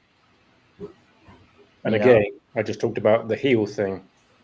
If everyone wants to see Engen lose, if they put him in against someone that people genuinely think, okay, he could lose this match, then I'm sure people would pay for that. You know, it doesn't matter. Oh, true. That's a good idea. You guys are right. No, I'm wrong. Yeah, you're right. But again, then we have a entertainment match. Yeah, but again, someone became a member then. I love AOC. Thank you. Yeah, I've got memberships open now, guys. I'll tell you why I open memberships. Coach Ray told me that it's like channel protection. If you have that and you have like problems against your channel or false complaints, if you have memberships, YouTube are much more inclined to help you because it causes all sorts of problems with the members. So yeah, that was a tip. And I will try to do something interesting once we build the members up. Probably members only lives like this, but I can go into even more detail perhaps on stuff behind the scenes, business side of it. I think would be interesting for people. But yeah, thanks for the membership. But yeah, guys, this question, like you've gone to Brian Shaw, Leonidas, Engen. What are the other matches there? Imagine you own East versus West. Those 4 guys, Hermes. Do you see what I mean here? This business model relying on these 4 guys who have already pulled each other and started to have losses, and it started to get maybe a little bit less interesting. Where do you go with this, with other people in the sport? Where are the massive matches? Not the ones that sell 10, 15,000, the ones that can also sell like 40,000 pay-per-views. Oh, man. I mean, I wouldn't know because I'm not an arm wrestling, enthusiast. Like know about all the athletes, Yeah, but But you know, as a as fan, a what would, matchmaker, like it's like Neil pickup, those people. you know, as a fan, what would cause huge hype? Neil Pickup could make great matches in the same way that, again, in fairness to Engin, could about athletes that weren't so well known, but they weren't huge pay-per-view sellers. They were just overall good additions to a card. But it's the very top end. And again, if East versus West about marketing this to a subscription scheme or onto TV or whatever it may be, again, they're showing that, okay, what are the matches going to be then? Levin's pulling twice a year. Maybe he'll retire soon. Levin's out the rest of this year. So show us the numbers that X, Y, and Z athlete are going to do. Who are they going to show? What matches? Yeah, I don't You're think right. you can really compare their star power with anybody else. Yeah. We know they are our stars. All you can do is the runner-ups and try to make interesting matches. Like I think there's a lot of good, interesting matches that people like Lachlan Adair. I think he's a fan favorite. I think you can do a lot with him. Guys like Coach Ray, even Bowen. There are still kind of celebrity-ish arm wrestlers that I think people would still get behind. No, Okay. I agree with you, Matt. I agree with you. It's just we're so concentrated on that 4 elites that we don't have anything to fall back onto. All the people you're going to, like Engin, who's, let's be honest, though, he was one of the great arm wrestlers, but years past his best. Ray and Bowen, who are only at a certain level. Brian, suddenly we're away from elite sport or the elite level of this sport to something else, It's a difficult situation. Yeah. No doubt. We're not a huge sport that we can draw from anywhere. We're still very limited until we start growing and start, getting our newer guys in it. Like I feel like we have a large new base of fans within the last 5 years, like myself. Like Philip Larson, he's going to be a monster. Just got to give him time. And we got Rijkaard. Rijkaard, yeah, that guy is a monster. And his brother is even bigger monster, he said. Even Reno. Like, there's lots of good guys coming up. We're just not quite there yet. We're still. That's why I say we have to support. Oh, sorry, cut you off. Go ahead, Adam. No, I still think we're in the golden age of arm wrestling. Like this is the best it's been, even though we're in a slump a little bit. Like I think we're still in a good place. Just got to get over these bumps. When it comes down to it, though, is it so much about how much effort they put into their social media, or is it about the results? Isn't it not the case that like Vitalia and Mies sell because they're a genuine threat to the title, as are Devon and Levon? Isn't that the reason, as opposed to them doing such great things on social media? At the end of the day, what I'm saying is, don't we need hugely talented arm wrestlers instead of thinking, okay, the guys we already have, we need them to be making cool reels on Instagram? It's both for sure. I mean, the more we can do, the better. Promote our existing athletes and get new ones in. It's all about growth in every way. I mean, I would say the best thing in arm wrestling is the fans, because the fans create so much cool material for the arm wrestlers. Devon's constantly posting reels that are made by the fans. That's why, in my mind, it's just about somehow finding these guys with talent, getting them into the sport and getting them up to this high level, and the fans will promote the hell out of them. Well, if they don't put themselves out there, how are people going to know them? Yeah, but I mean, if you start beating people, it is difficult. It is difficult. No, you guys understand this, right? I'll go back to the same analogy with pro wrestling and amateur wrestling, right? You could be the best amateur wrestler, but when you get to the pro side saying you got to rebuild your brand as according to the pro side. So you got those WAF player that's good at WAF on tournament bowling, everything like that. When it comes to super match, which is the pro level, right? It's entertainment. You have to adjust and know, okay, now I have to build a brand. Now I have to build myself so that people can get to know me, so that people can support me, and then promotion can sponsor me or whatever they promote me. But you can't just shift the same mentality as an amateur and expect it to be the same thing in the pro, Well, this then is a case for Georgia versus the world and more like them being needed, isn't it? Where it's got enough of eyes on it, and it's giving, we've got, what is it, a 16-match card already. Wow, I didn't know that. It was 16 matches already. Wow. Okay. So I don't even know about these. The promotion is not there. Like, no, where's the athlete promoting this? I see Frank Leparati making fun of New Gold. That was hilarious. You see, like, calling New Gold one of his buddy become New Gold, like short, like 2 or 5 feet something. That was hilarious. But yeah, where's New Gold promoting this? Where's everybody else promoting their own matches? You know what I'm saying? Like, we fans don't see it. Mm-hmm. You know. Someone there saying, Matt, weren't you just complaining about strongman entering the fray? I've got no problem with anyone entering the fray. I said that it would be incredibly difficult to monotonize those fans from the strongman, because in the strongman, people don't pay to watch. It's not a pay-per-view model in strongman sport. That's where the issue is. But no, someone like Brian Shaw comes in and sticks to it. Great. And I talked about Martin's Lissus as if he would do it. The problem is, people like Eddie Hall, as you said, Adam, and that are never going to go full-time arm wrestling. It's very unlikely. They're successful people with many other things going on in their careers. But no, anyone coming in from any sport is a good thing. Brian Shaw would be a great thing for strongman if he sticks with it, which he probably will. I mean, anyone coming in, of course, is good. I mean, Samuel Graveman say Alexander against Dalican could be a big match, but it's not going to be as big as Devin and everybody else. Yeah. Your thumbnail misled me. Whereas Devon, very disappointed. It literally said live with fans or live with the fans. Yeah. There's no suggestion that they were going to be on here today. Not everyone can read. Yeah, and all you got to do picture books. All you got to do is click on and see it's us. Look how good looking I am. It didn't cost anything to click on it and see it's us and decide to watch or not. Sorry. Oh, have you guys seen the South Asian, the Asia scene with arm wrestling? That's another market, no? Yeah. Right?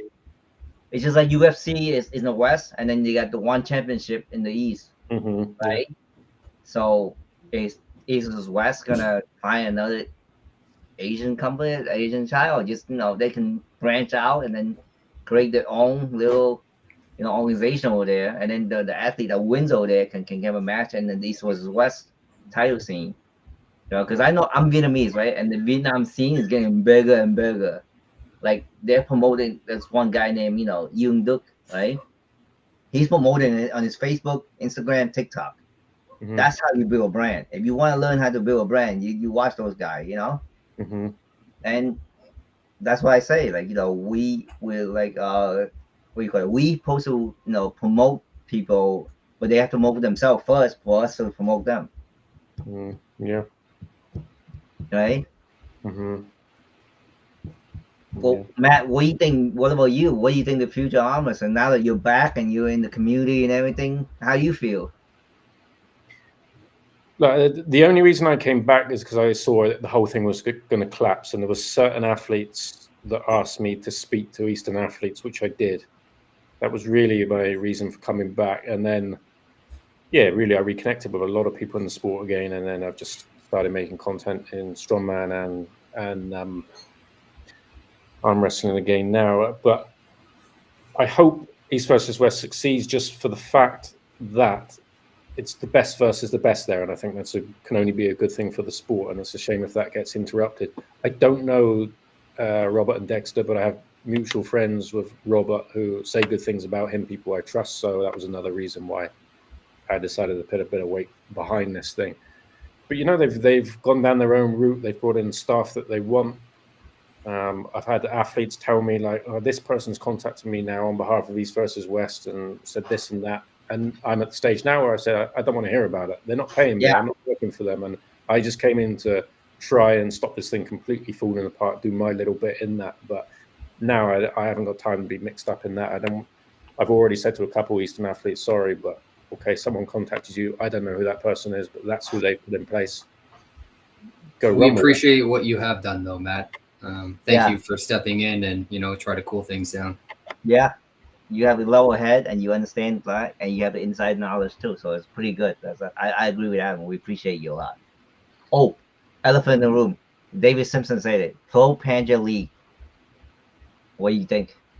Should we collaborate with them? Yeah, well, I said just before you came on, Dung, that as I understand, and I'm sorry if I'm wrong about this, that when Ryan's fiance accepted the match at Georgia versus the World, Pro Panja have now banned her from their league. That's what I've been told. Oh wow! If that's correct, it shows we've got another big problem. Guys, in the comments, if someone knows if I'm right or wrong about that, correct me. But that's what I was told, and normally the info I get fed behind the scenes turns out to be. So Pro Panja League is associated with WAF again? Is that what's going on? I have no idea what the issue was there, but I was told that that's gone sour, which is a real shame, and I hope it is wrong. But it's like this WAF, this WAF, like the Illuminati or something, man. They're like freaking controlling all these athletes, and they're like making threats behind closed door. It's crazy. It's gatekeeping. It's terrible.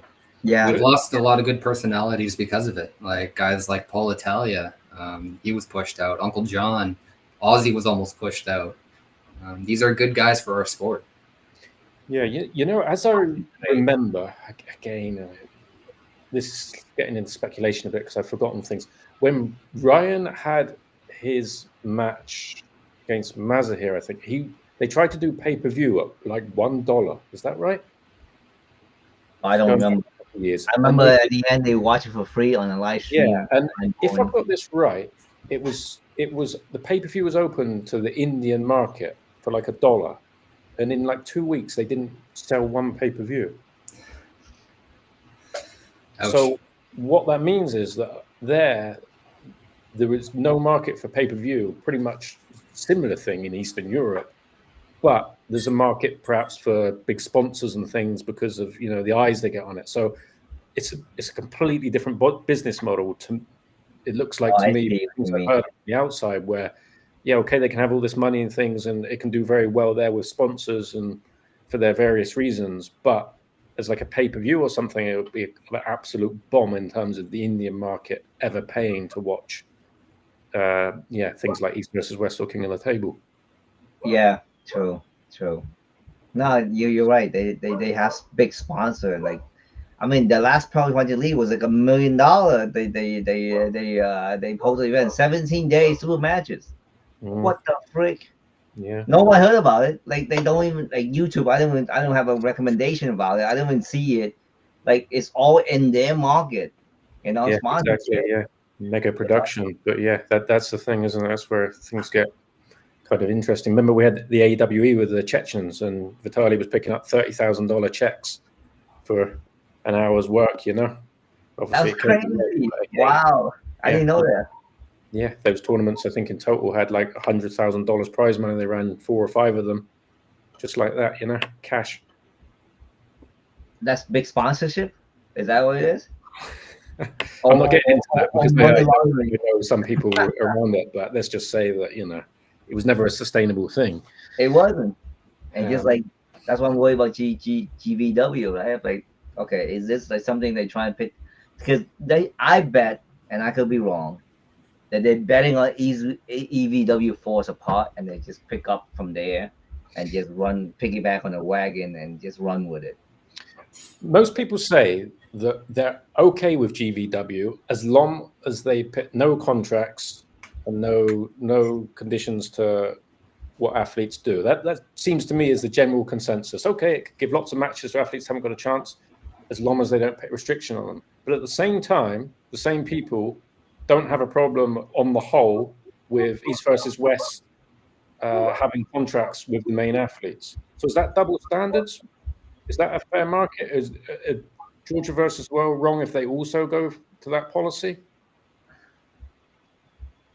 That's a hot take. Yeah, that's a tough one. So here my opinion is, right? Mm-hmm. You want the best of the best, but you also want to protect your product, right? So the UFC signed people up, right? Back then, back then it was free, and then they start realizing that they got to protect the athlete, protect the product, because they got Pride, you got Ring of Honor, you get not Pride, like I think Pride, yeah. So they want to protect their athletes because they don't want those athletes to get injured or go to another promotion. So they had to put the contract out. So I would say give it to the athlete. Hey, you have a choice to have a contract or you don't have a contract. But let the athlete choose. Let them what they want to do. Don't pressure them into doing it, because if they don't do it, they're not going to pull your event again. You know, so it's a fine line, and that's my opinion. Give them the contract, say they want to sign or not. Here's a stipulation. If you sign it, here's a benefit, here's a con, right? They read over, let them discuss with each other, and then let them decide what they want to do. Don't force them to sign it, like saying, oh, you got to do this because it's grow the sport. It's for the community. You know what I'm saying? It's for the fan. It's protect my organization so that we can see the best of the best. It's like you guilt tripping them to sign a contract. Okay, but my point still stands. I think that what's the difference if GVW offer contracts or Armatura? What's the difference between them and East versus West? Because East versus West were before them. They get the moral high ground on athletes being contracted. Is that how this works? It depends what's in the contract.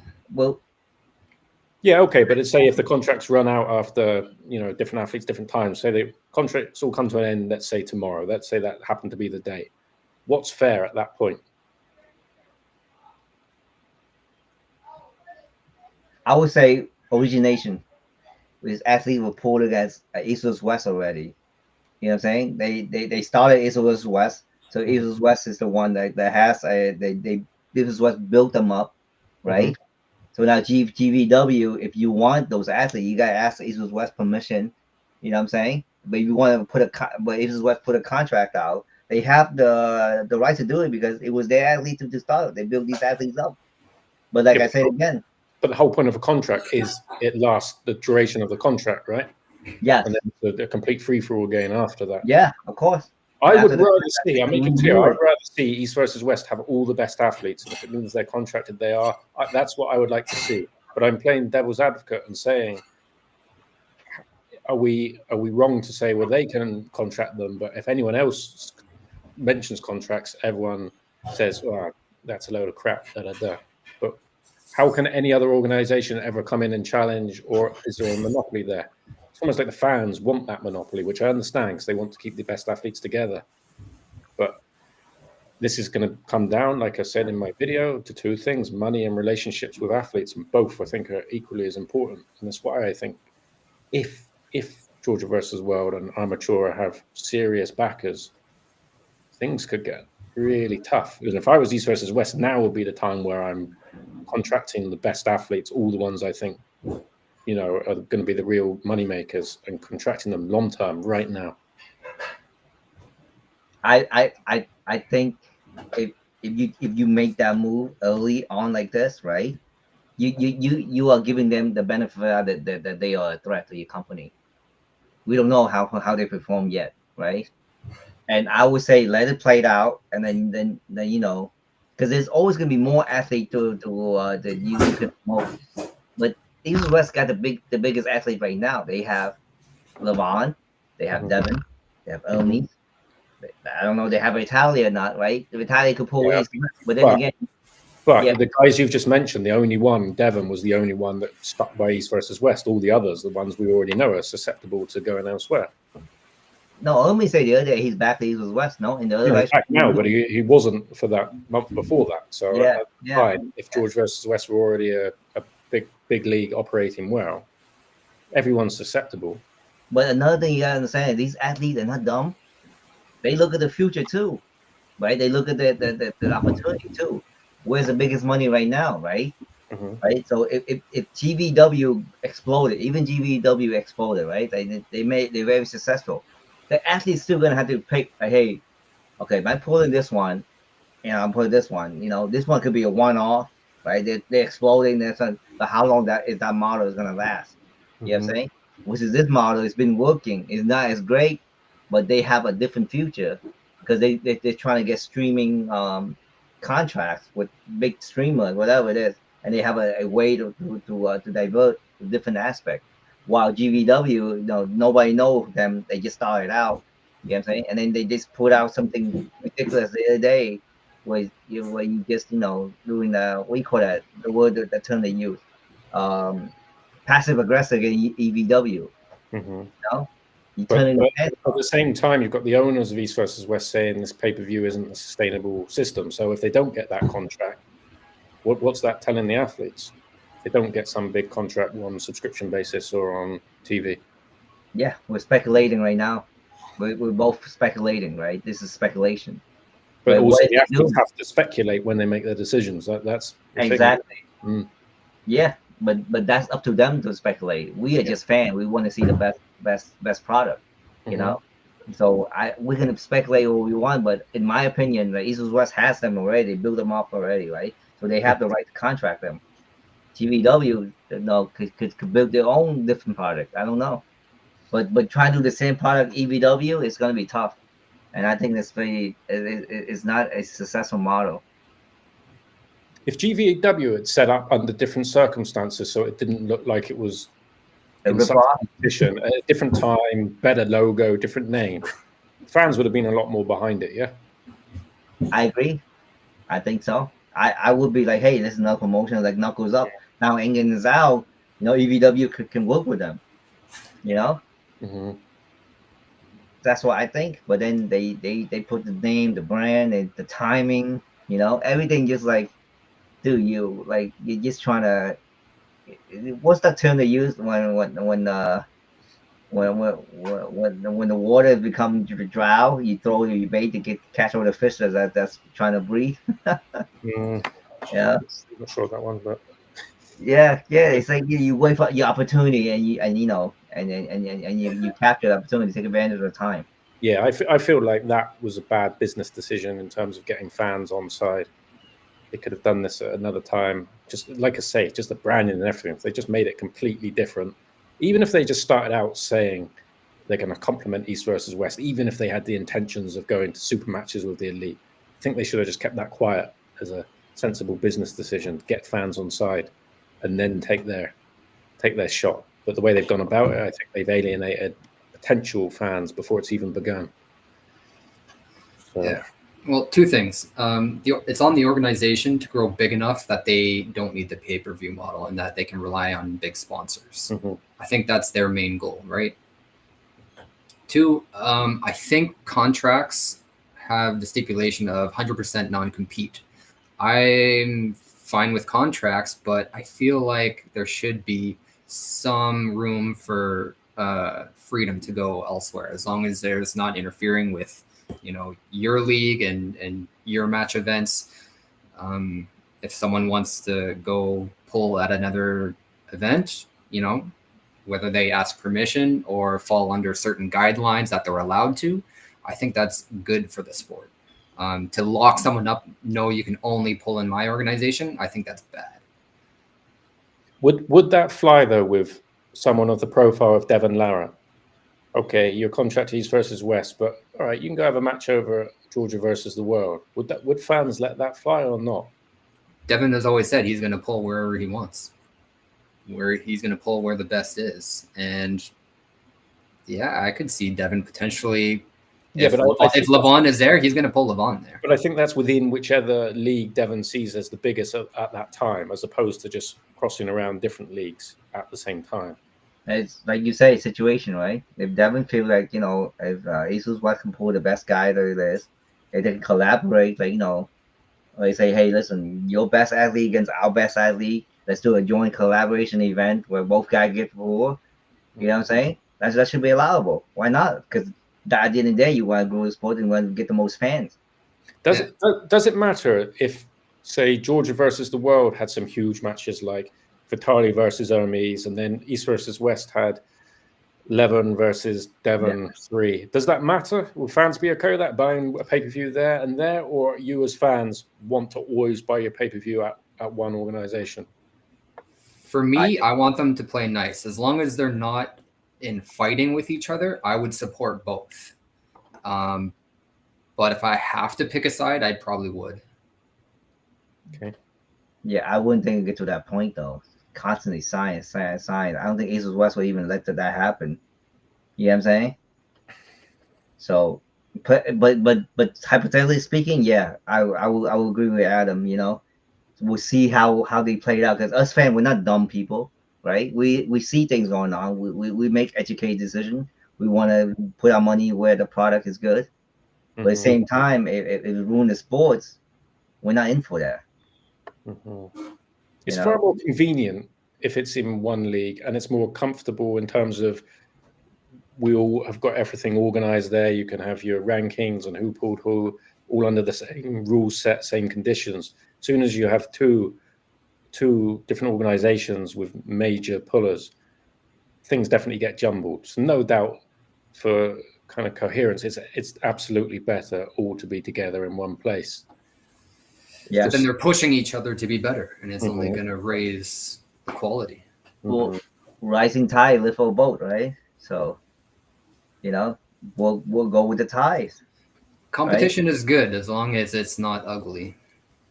The problem is Devin's so big, and Vitalik, the big four, is so big that East West would not want to let go of them. So these other league gotta promote somebody else to make it the hype as much as that match. You know what I'm saying? And what about the scenario where East versus West keep the big four?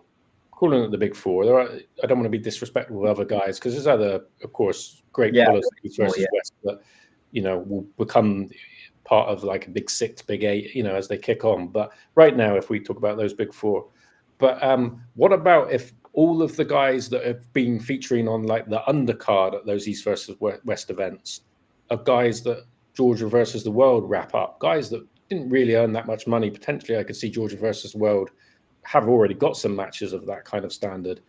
Would you then still be as keen on East versus West as is it for you, as long as they've got that massive match as the headline? Is the matches underneath that as important on the card? Or that would still be a big loss to you if Georgia versus World gets the lion's share of those matches?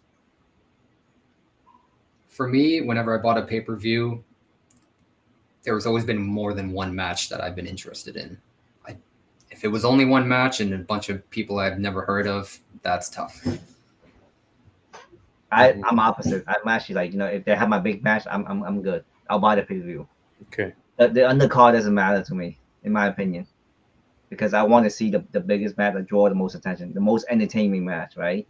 When you have Vitalik against Hermes, there's a story there, right? Freaking Hermes beat him last time, but he said that he was like, he wasn't full-time arm wrestler back then. Now he's a full-timer and his weight a lot heavier. So I buy the people because I want to see that match. Everything else is a bonus. Are there any King of the Table East versus West that you can think of that you did not buy because of the card? I bought them all, loved them all.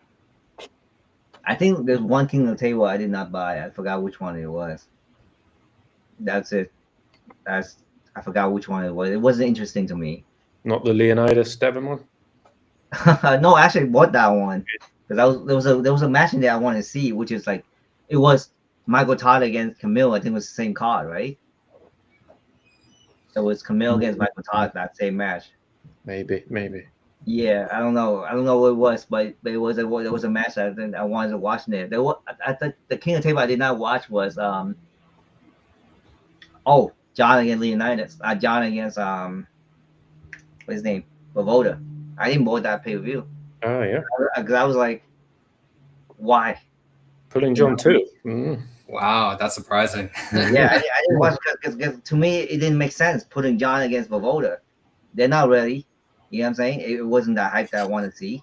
I want to see when Vovoda win a few matches and John getting back to his shape when they're both at the best of shape. Because John was in a losing streak. You know what I'm saying? You and me both. I was strongly against. So I didn't buy that pay-per-view because I'm like, there's nothing interesting I want to watch. That's the main event. I bought the Dennis against Devon because there was a big beef over there. I keep going back to this subject, but I'm trying to figure out where the sport is without these top few guys, because it's such a dangerous balancing act when you're relying on like the big four. Yeah. Who are guys that you would definitely pay to have a match? Like, okay, that guy's on the card if we take away the big four, or isn't there anyone that would definitely guarantee you buying the card? For me, it's Alajan. This guy is so freaking dominant. I mean, there's nobody. He's like Levon on the left hand. Mm-hmm. You know what I'm saying? There's nobody to show resistance against him. All his matches so far, like 6-0, right? 3-0, 4-0. Nobody has a pin on him on the super matches. Mm-hmm. even at the best, he say he's on the best shape against Petrenko. Petrenko give him the most war out of everybody. Petrenko has a strategy against him. So I would say Petrenko against Alijan is a match I want to watch too. I don't think Daddy Ken has a chance against Alijan. I'm sorry, but Daddy Ken has no chance against Alijan. Petrenko has a chance against Alijan. That would be more entertaining. You know. What about for you, for Adam? Who outside of that top four would you definitely pay if their name's on a card, or is there nobody? John Brzenk for one. It seems like he might come back. You know, there's been whispers and a couple of little practice pulls out there. I'll say John. The streaming has always been a problem in arm wrestling. In my time at King of the Table was massive frustration. We always had Core Sports. You know, there was always issues, and Engen the same at East versus West. They just had their best ever stream at the Shore Classic because it's already set up for the strongman, because it's years in-house in one place. But they're about to go back on the road again. How are you going to feel as fans if we now, seeing how it can be, it goes back to how you guys have had it for all these years before that? Is that going to be a problem with you guys as fans, or it's like, this is arm wrestling, we're still at this stage and we'll give them a pass on that? I'm not casual. I'm a fan. So I didn't mind about the streaming problem because I know there's difficulties. I'm mature to know that there's difficulty. People do not do this intentionally, right? It's just events shit happen. But I feel like after watching this event with Brian Shaw, the production team of East West has learned a lot. And I think it will improve. You know what I'm saying? It will improve. They learn a lot about this thing. But to me, a streaming difficulties, whatever it is, it's just part of the thing. Nobody wants to. They don't want to kill their stream. They want the revenue. It's in their best interest to make the best product. Mm-hmm. Yeah, under Engen, it took a long time for small improvements to be made. Under the new leadership, there seems to be bigger strides now with improvements. So I hope it just continues to go in that direction. Is it better when fans are wrapped around the table on the stage that Engen started to do towards the end? When you're watching it as a stream from, not when you're there, but when you're watching it, does that add to the atmosphere? It can and it can't, depending on your fans. You know, some will chat and not pay attention the whole time if someone brought their wife and they don't really care about it. Or you have guys like Henry and that are, you know, right in there. It can kind of depend what you put on camera. And a lot of like TV shows, like talk shows, are very picky about who's in that front row and who's on camera. So I think we kind of have to play that game as well. Well, that remind me, right? The camera, I think they have a video camera director in Brian Shaw where he tell you where to shift the camera at. So when they throw the challenge flag, the camera right on that challenge flag. It was great. People see, okay, there's a challenge flag. We know what's going on. We gotta solve this issue right now. And then they pan over the referee watching the challenge, and everybody's like, "Oh, challenge right there. We gotta know what's going on." And then put everybody in suspense. I think that whoever did that is great. We need people to learn. East West Production to learn that shifting the angle of the camera to the right focus is awesome. It's like storytelling live stream. It's great. I love that. Mm-hmm. You know, it builds a suspense. Can you guys see all the chats in this thing or not? Yeah, I've seen them. Yeah, I didn't want to cut you guys off when we're talking. No, pick out a few if you can see them, and you guys probably see them better than me. If there's anything in there interesting you want to answer or you think's talking point, let's interact a bit with everyone watching. Thanks, guys, for watching us chat here. Sorry about guys. Get into it. If you guys can see them, pick out anything if you see something of interest here. I'm going to have a hot take here, something to add. And people are wondering how to control Devin's antics sometime. I think there should be like a yellow and red card like they have in soccer or something, where it's a separate foul. It's a match foul. So like if it's an unsportsmanlike, like that's your one warning. And if you get another unsportsmanlike that's not related to the match fouls, then you lose the match. I think that'll be a way to at least calm down certain personalities. But how would you define that unsportsmanlike? what define that? Yeah, and that's where I guess the controversy comes in. But if you touch the ref, if you're getting like inappropriate with the ref, if like you're being unreasonable on the table, like there's just certain things like even getting to the table on time. I think that's an important thing. Like having that timer, like you have 30 seconds to get to the table, you should be on the stand, arm ready on the table, not like, okay, now get to the table and have another 5-10 seconds. That's kind of unsportsmanlike to me. It's tricky, isn't it? It's really tricky. I think Lagi is saying that people will call you woke for that opinion, but I think at this moment, right, feeling hitting the ref is woke. I mean, you shouldn't be able to touch any ref, even if it's like... No. I think what he meant was like when you get your feelings hurt and then you feel like that's foul, that's uncalled for. That's ridiculous. Come on. Yeah, touching the ref, of course, but has Devin touched the ref? Yeah, I'm saying his antics. He has. Levon has touched the ref in a match. Oh yeah, things happen, and there's no written rule on that yet. So like a simple card, like no, like I don't just. It has to be serious enough, not like feelings hurt kind of bullshit. But but who will make that judgment? Is it the ref or is it the organizer? It's them together. So what it should be part of the rule set. Got it. Yeah, it's tough, man. I think in my opinion, just the antic that Devins make, right?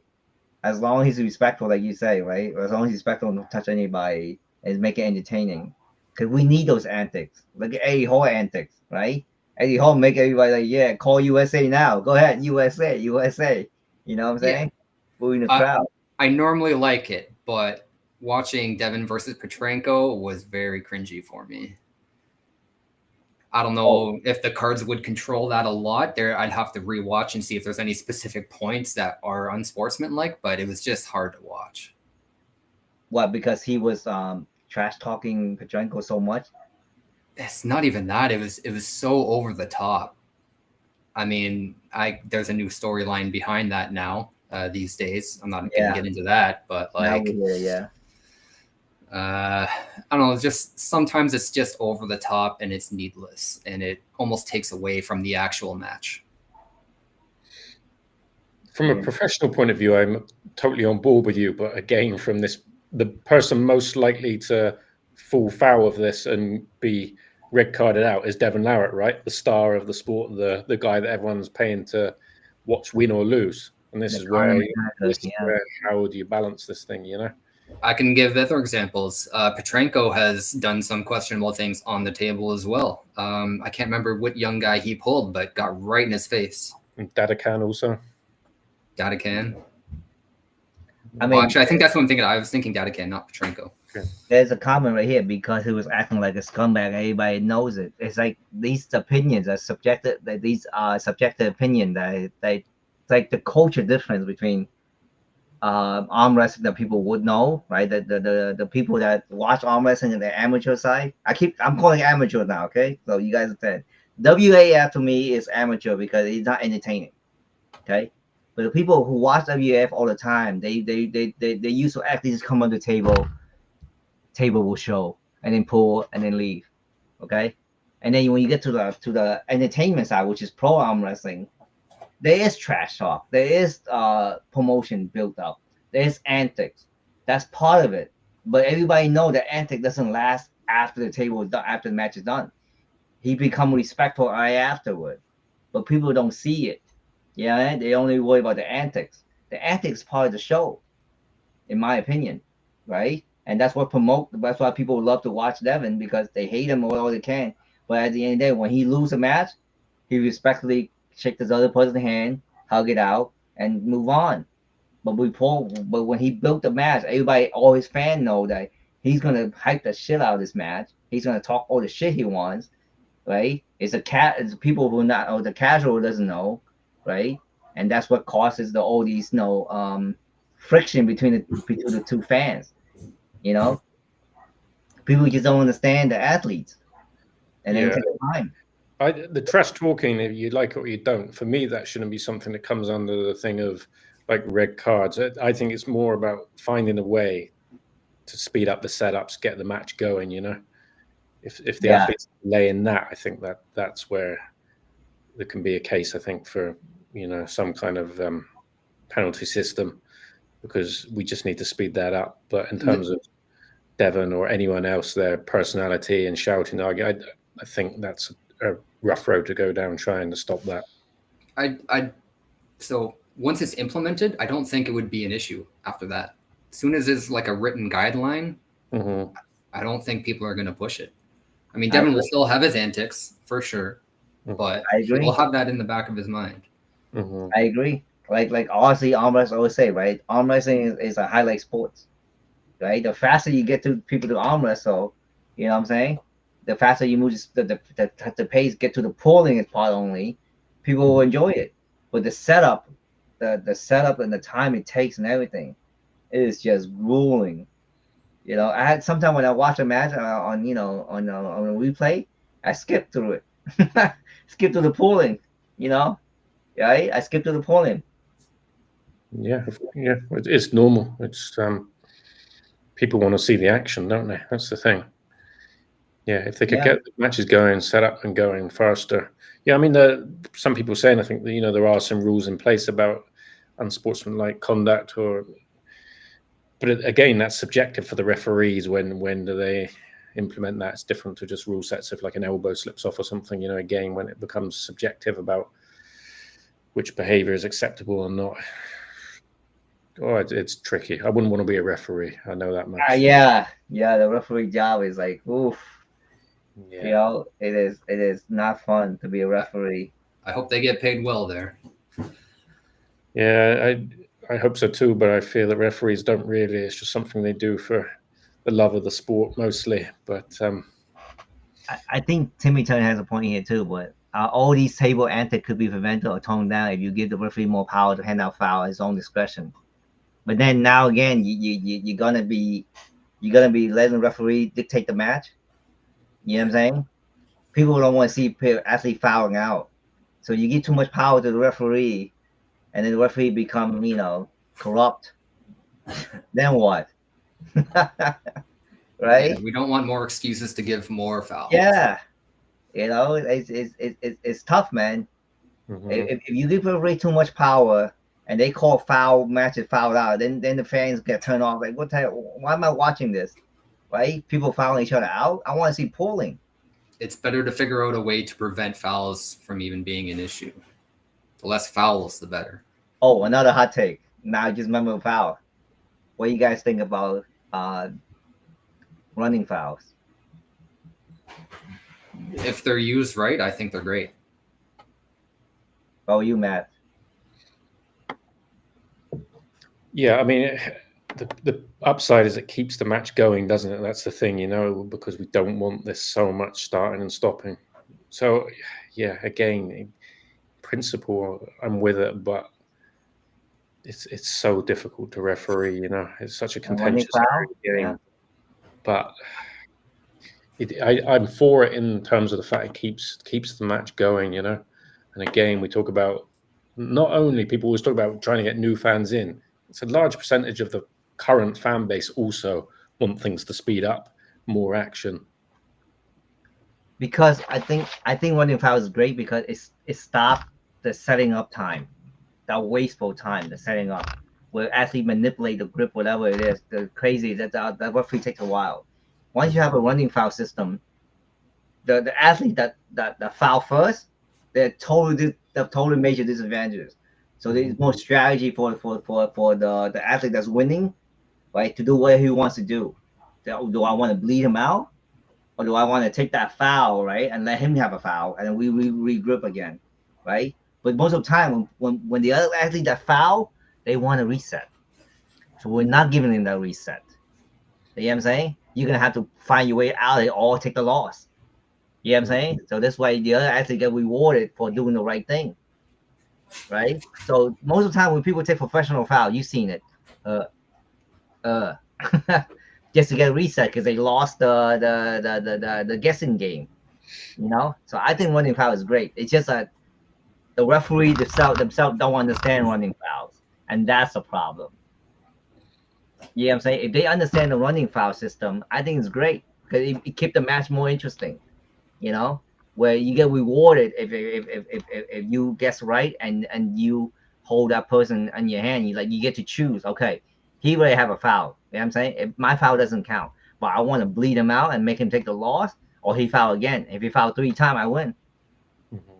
You know, I like that. I like the idea better. Well, I think on the plus side, like the cadence of this latest East versus West was one of the best we've seen. I think fans felt, it ran smoothly in terms of the refereeing and, as we talked about, the live stream. So there's positives there. So it seems like perhaps we're heading in the right direction. And that involved 2 matches with Devon Larratt, which really is where 90% of this debate comes from anyway.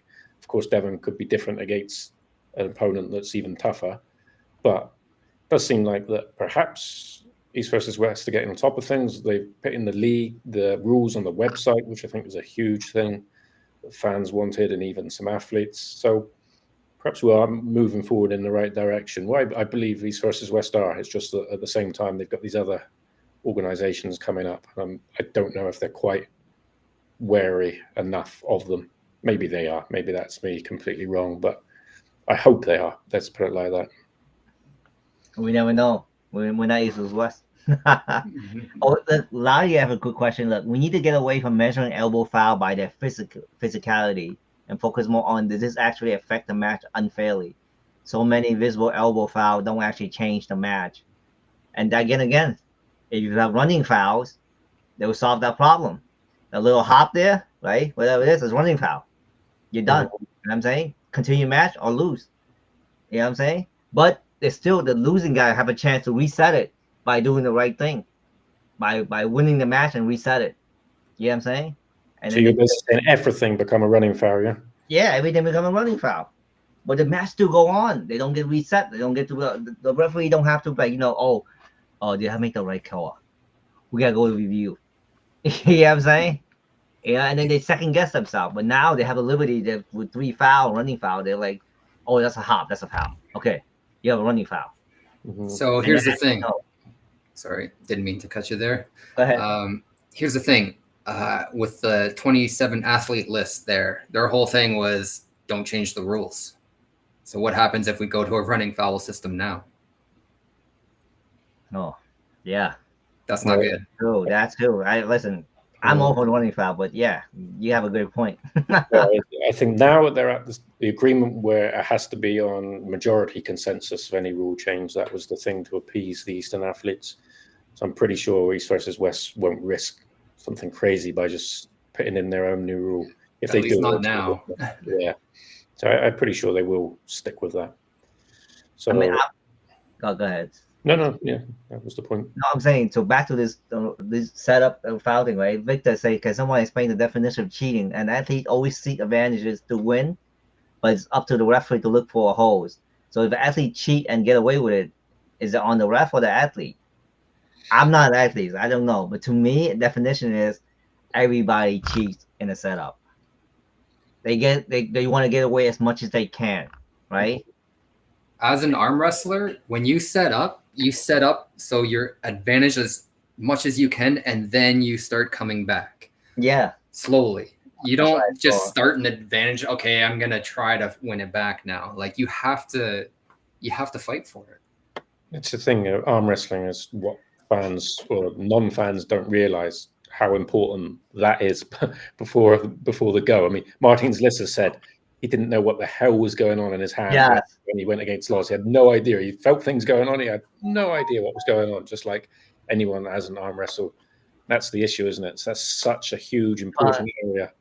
Perhaps they could sell a video of how pre-match what arm wrestling does before at the setup, so the casual could see that, hey, these arm wrestlers are always trying to win the webbing, always try this. So you see in the match where they're doing this, doing that, it's because they want to win the webbing, they want to win the knuckle and everything.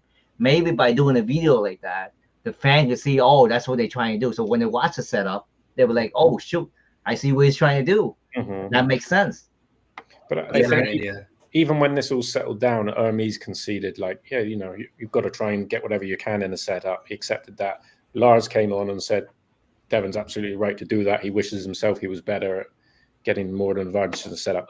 To me also, that's a part of your skill set, is to get everything you can out of the setup, and the referees will call what they can, but no doubt there's an art to that which should be learned. And if you're a professional arm wrestler, surely you should be working on that art. So I think the arm wrestlers don't have much scope to cry about that area. I think they should all be pushing like Devin does to get everything they can out of the setup, of course within reason, but surely that has to count as a serious part of your training and skill. Yeah. I mean, with the rules meeting, I think they should implement that. You know what I'm saying? Hey, casual fans out there, right? So the athlete's gonna try to get the best grip. They're gonna try. They may do this, they may do that. That's why it's taking time. But understand that it matters when somebody has a better grip, higher webbing, whatever it is. It matters on the match greatly, and that's what the casual don't understand. You know, people who understand arm wrestler, they know if that webbing had that knuckle is a little low, or your hand gripping, whatever it is. And they gotta know, hey, he's gripping low. He's gonna stop. He's gonna try to prevent that hook. I mean that press. That's why Jerry lost to the Hermes right there. Where you gonna go?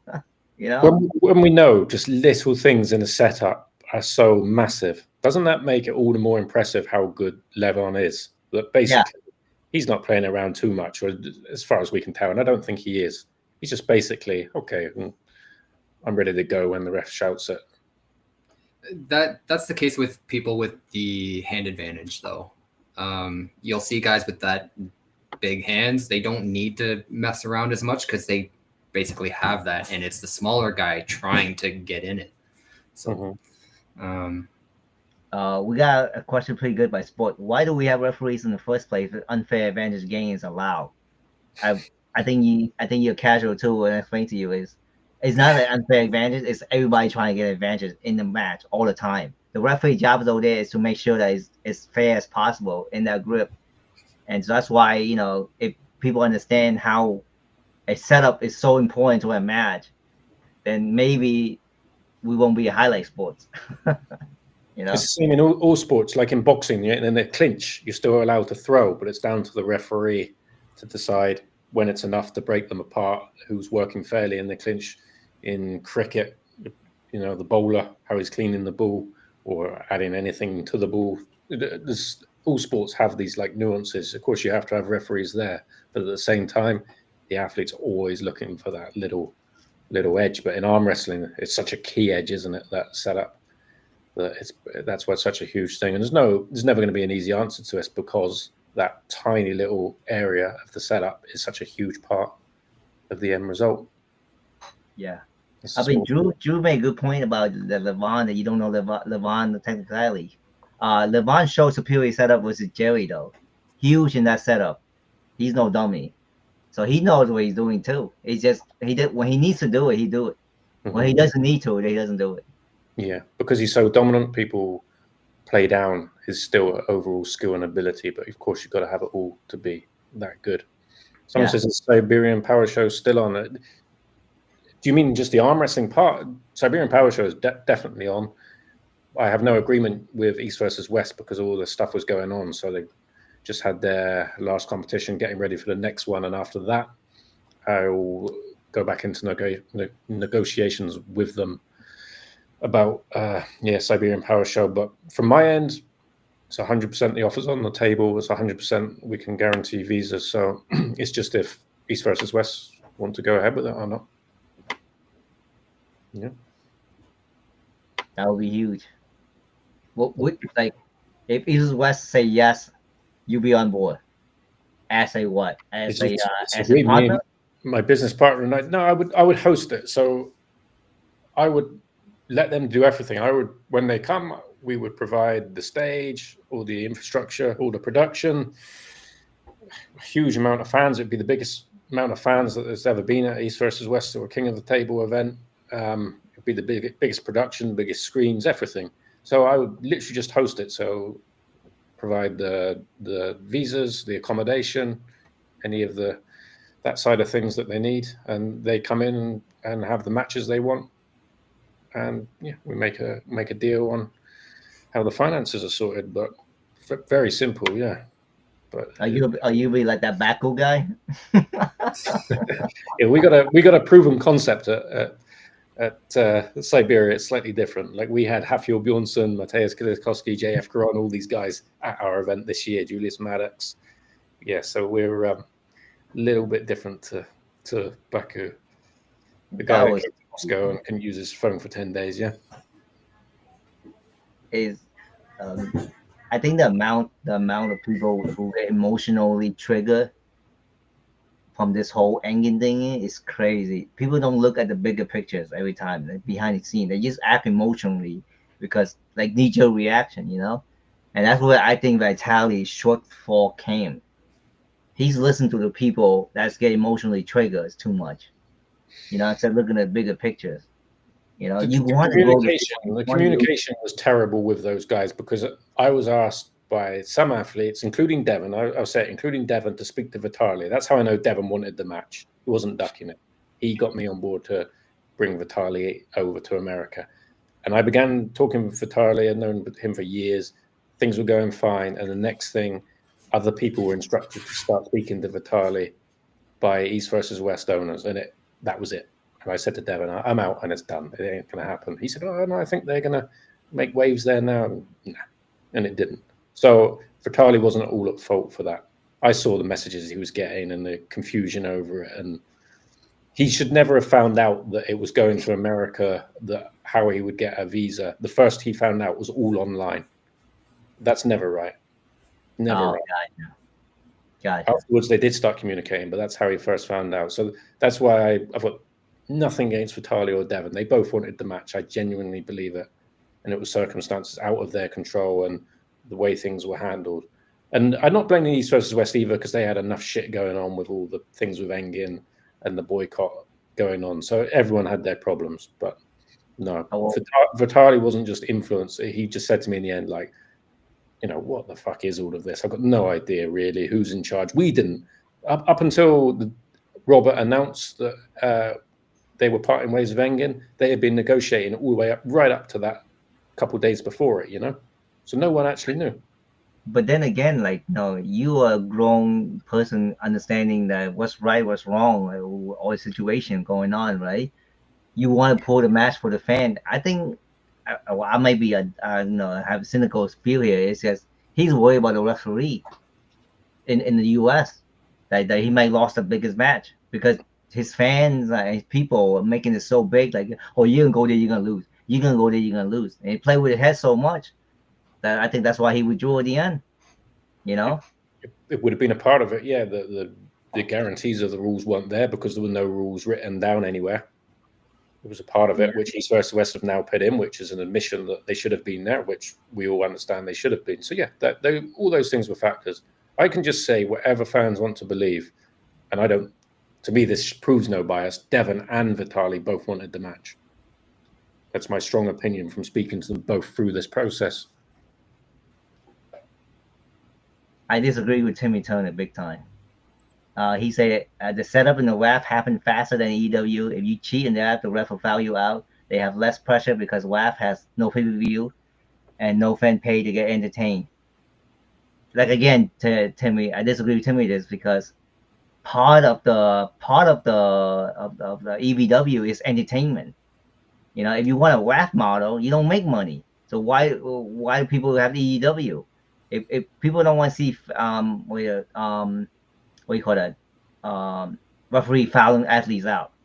Like that match with Alec Kadecha, the last one with Devon in the left hand on the EBW in 18 in Chicago, right? That match came and then a cliffhanger. Nobody knew what happened. And then we find out it wasn't even at the end of the match. But it was like, referee influencing the result of the match.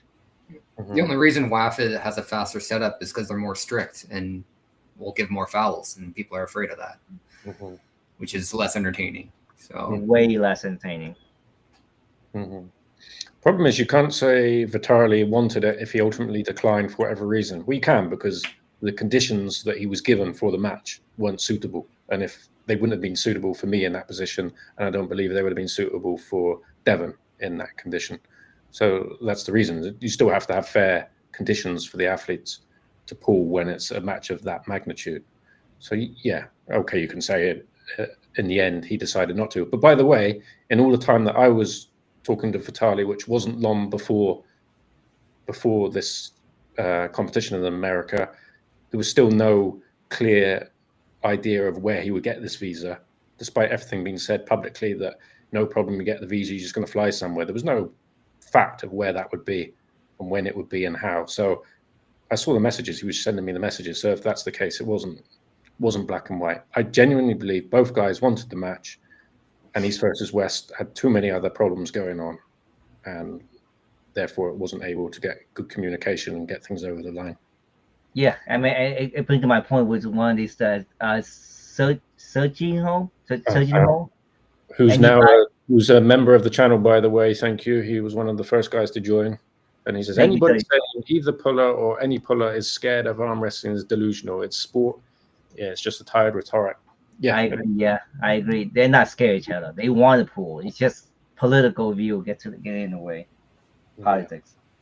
Yeah. It's normal that the fans like one athlete over the other. They want one to win. So, of course, if you're a Devon fan, you're going to say that Vitali was dodging him and vice versa. That's normal that people... No, I didn't say that. I'm a Devon fan. Many fans will. That's their reasoning for it. But both those guys are guys that are ready to rock and roll. I'm sure of it. And the match I would say that a lot of fans are mature. They understand the business aspect of the sport, the entertainment aspect.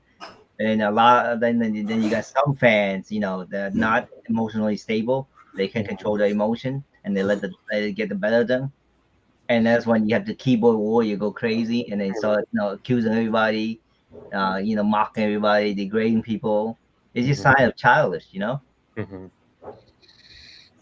But at the same time, that kind of fan debate and differences is what also creates the interest of everybody just wants the same person to win and everyone agrees on everything. We wouldn't all be having these discussions, So everything is fair play as long as it doesn't get to really like personal insults. I think it's all game on, Yeah, true. But personal insult is usually what their defense mechanism go to.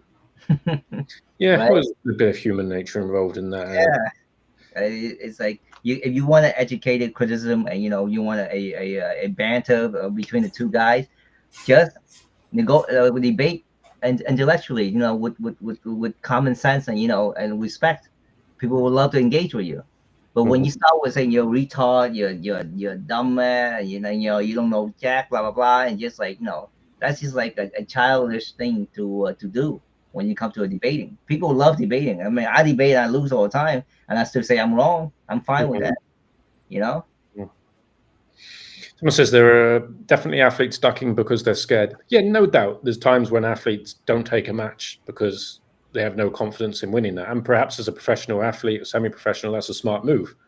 You want to try and protect your reputation and work your way through rankings. I made that point even with Voda and Saplenkov on their comebacks. It makes more sense to me to not just take any matches.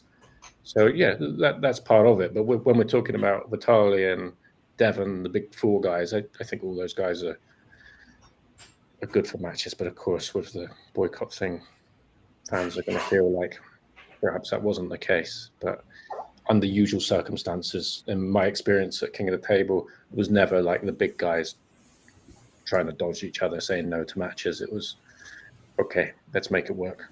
Everyone was on the same page. Hey, after this Brian Shaw thingy, I gotta give props to Brian Shaw a lot. This guy has the biggest heart I've ever seen. You think Devin has a bigger heart? Brian Shaw has as much, maybe more. Hosting an event, organizing it, doing everything with all this drama, he still get through it and win on his match with all that stress. It's crazy. I give him the prize. And the whole strongman to run as well, which is bigger at the moment than the arm wrestling.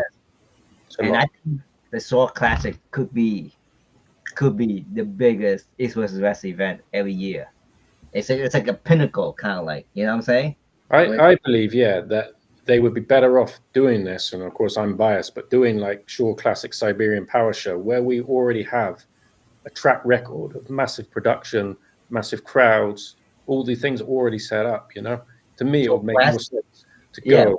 Shaw Classic. Yeah, Cyber Show.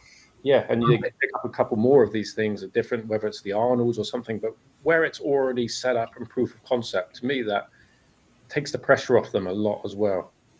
It seems to make sense, and it's super interesting. Once you're in America, once you're in Russia, once you're here, once you're there, it's for many reasons, to me, it makes sense. But I think for them, it could take the pressure off. Because say they go to the next couple, and again, they have streaming issues and things like that.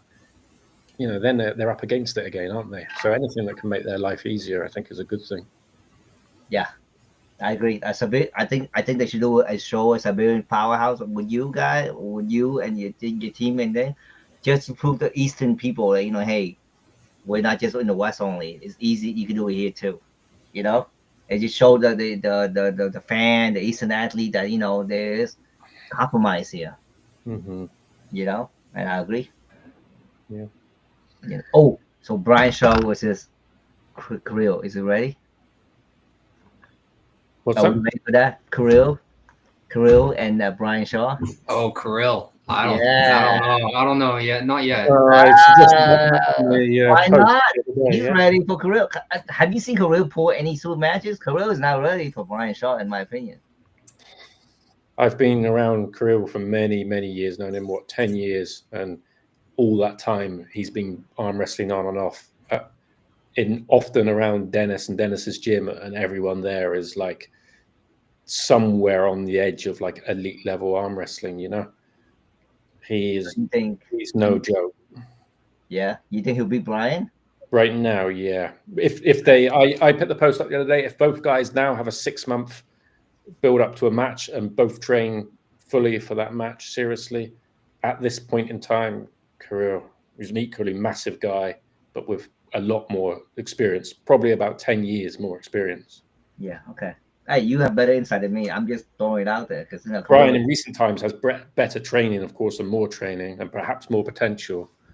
But I don't think like a year and a half or whatever of training can overcome 10 years of Kirill playing around with people like Dennis and Plankov regularly. So Kirill's in a bad spot there. He has nobody to arm wrestle. Who can he arm wrestle? All the strongman's not ready for him. Yeah, perhaps like Leonidas or someone, I guess, but I don't know. I don't know who they would. Philip. Nursing, yeah. Two monsters. Lawson. Mm-hmm. Yeah. Well, you guys know. I wouldn't know. I'm just curious, you know. Mm-hmm. You know, what I want to see is Alexander against Vitaly with a triple champ, the first ever. You know what I'm saying? Because I think he could beat Vitaly. Because I'm biased, because I like Alexander, how dominant he is, right? Mm. Because yes, he is unhookable, right? I mean, you can't hook Vitaly, but I know he can tire Vitaly out. You know? Maybe. Dung, was that you that was messaging on the pound for pound rankings? Was that you that was promoting Alizon? Because I was going back and forth with someone. No, not me. You? No, I didn't comment that one. That was from a Henry Nealing post. Yeah, I didn't poke it. I just saw it. I laughed. You know, I comment here and there once in a while, but I don't get into the antics with those people. It's unhealthy. Yeah. It's the interesting thing with arm wrestling that styles make matches, and it's like sounds like a cliche, but it's genuinely true, and it's why even like there's the joke that like whoever Devin Larratt bets on winning, you know, that's the person who's going to lose. But it just proves someone even with that knowledge of the sport so often gets it wrong. So it's super interesting the way arm wrestling works out. That's one of the beauties of the sport. Just because someone lost to that person doesn't mean they don't have a chance against the next person. It's one real good thing in arm wrestling, I think, that helps create interest in each match that you can never be certain, you know. Well, people understand is arm wrestling is a combat sport. Combat sport is what? Banter. You know what I'm saying? The mind games, right?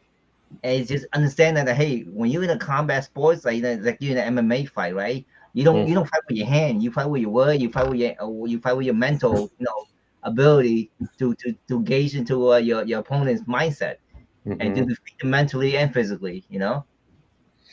Someone says, "What about Engin versus Brian? Legit match or Engin too slow?" Oh my God, Brian's gonna get murdered. Engin's gonna murder him. I saw what Todd did to Brian. Bob Anderson say Brian against Schoolboy. Is Brian ready for Schoolboy? No, I don't think so. Because Kirill, if he's not ready for Kirill, there's no way he's ready for Schoolboy.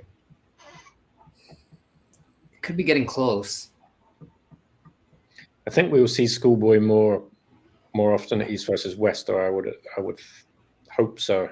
Now that Engin has gone, because the new owners don't have a problem with him. I think they should kind of utilize Schoolboy more when we're talking about people that potentially, have a big fan base. And there's been an argument that Schoolboy hasn't promoted well in the past, but you can put that into people's contracts, how much promotion they have to do on their social medias.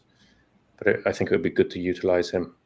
Yeah. Because, again, when we're talking about outside of the big four, look at who we're always talking about. We're talking about Brian, Kirill, Engin, Schoolboy. Just because it's names that everybody's familiar with, it's important.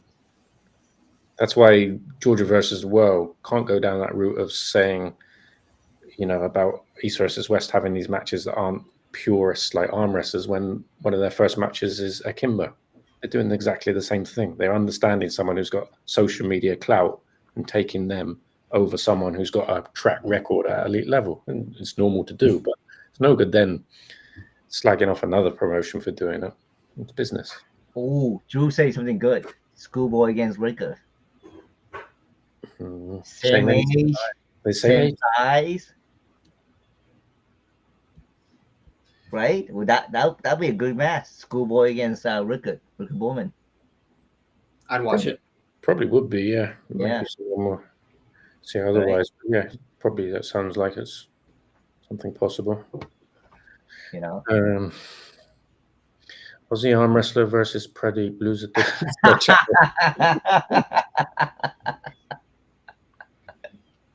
Oh my God, Ozzy! I love Ozzy. Ozzy is like one of the most honest guy you could talk. He doesn't hold back.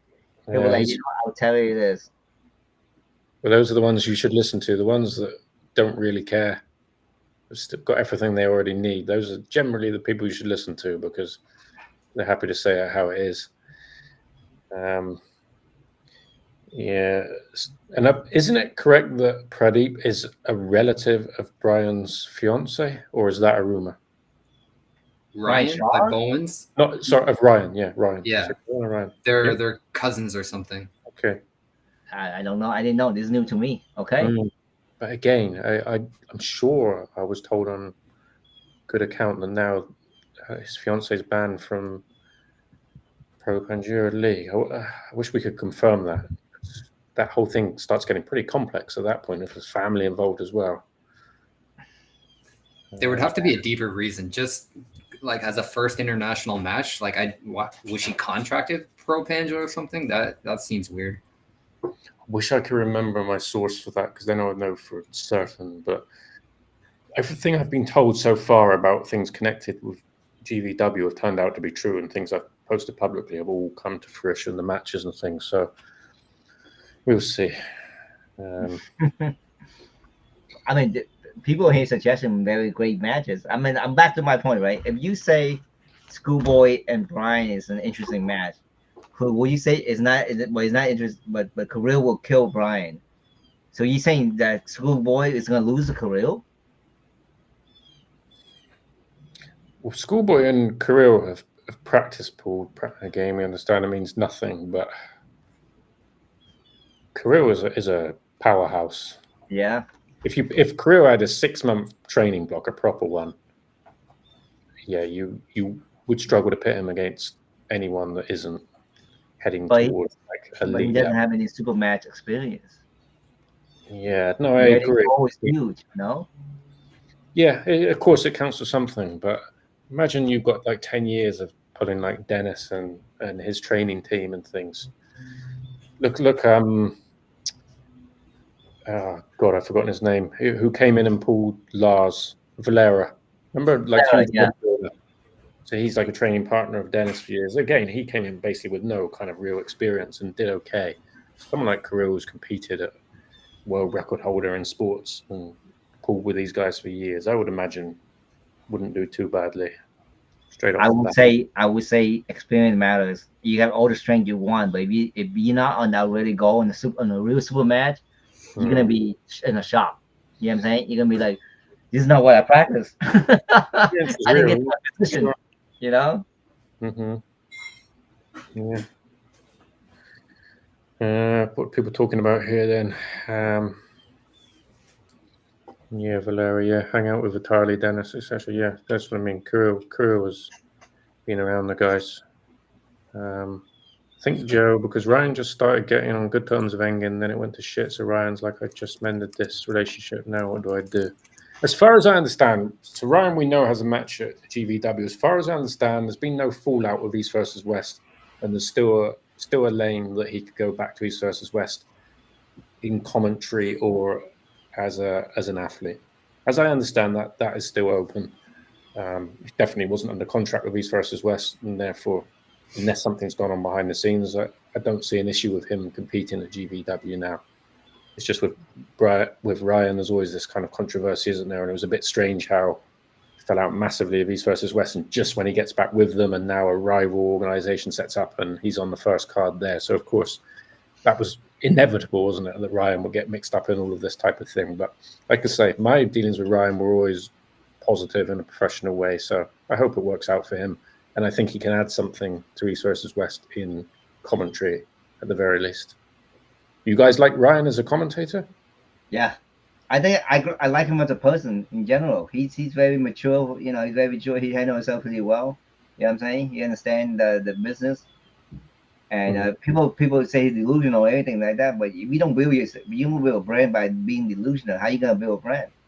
You know what I'm saying? Because all these antics and all these match that he does that are caught out, or all these things that he lost to, people watch him to lose. Just like you say, he become the heel and he's happy, he's making money, and he hasn't posted most videos lately, and he's gonna come back to do it. I like it. I'm all about entertainment. That's my main focus. Right? I like to be entertained. Great match, yes, but that's secondary to entertainment to me. Because I like entertainment. People talking here about live commentary, that at one point was a massive problem for Engin, wasn't it? What was your guys' opinions? Oh, it still goes on, of course. Live commentary from YouTubers during East versus West events. It's a problem. I'm all for it. In the middle. All for it. It's grow the sport. I'm all for it.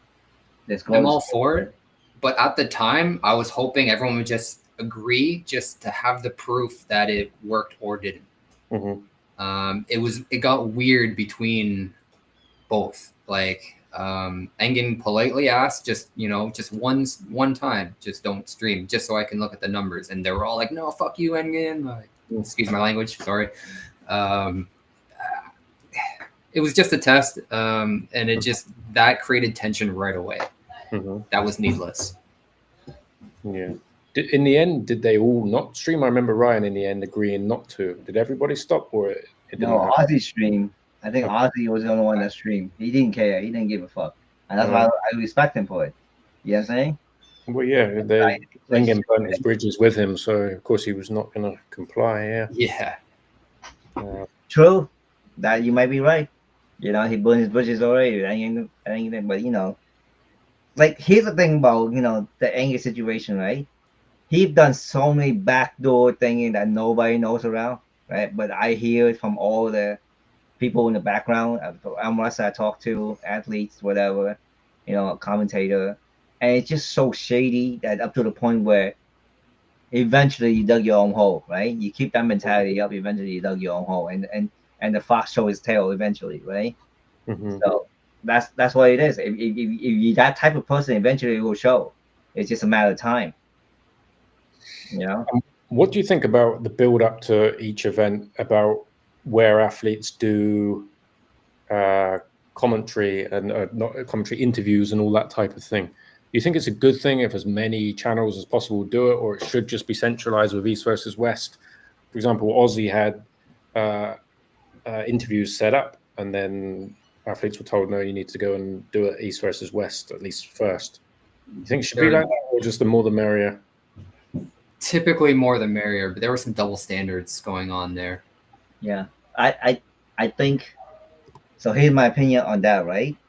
I think if the live commentary people, told Aces West what question they're gonna ask the athlete, you know what I'm saying? When they interview, maybe that will help the interview, or they do the interview after Aces West did the interview already. Mm-hmm.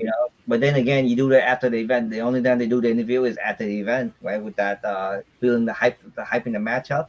Mm-hmm. So I would go with Adam. In my opinion, just let them interview. Let them build the hype. Let them go free, whatever they want to do. You know what I'm saying? As long as they're not tarnishing the reputation of the Aces West. Mm-hmm. Or a free speech, freedom of speech. It's free advertisement. Why is that a problem? Free advertising. There you go, right? Why would you stop me? What's your opinion, man? Well, yeah, I'm in agreement. I've got to say, in strongman and arm wrestling, no one has ever told me don't do an interview. You're not allowed to, and I wouldn't take it well. I don't think if I was told that, unless there was a very, very good reason for it. So yeah, I'm all for it. I was always at my time at King of the Table. Just let everybody make as much content as possible. How can that work against us? And Timmy Turner said a great point. He's like, in boxing or MMA, the athlete get interviewed by different YouTube channels and media outlets too, not exclusively by their own promotion. So I think it's been working with them. Why not do it with us?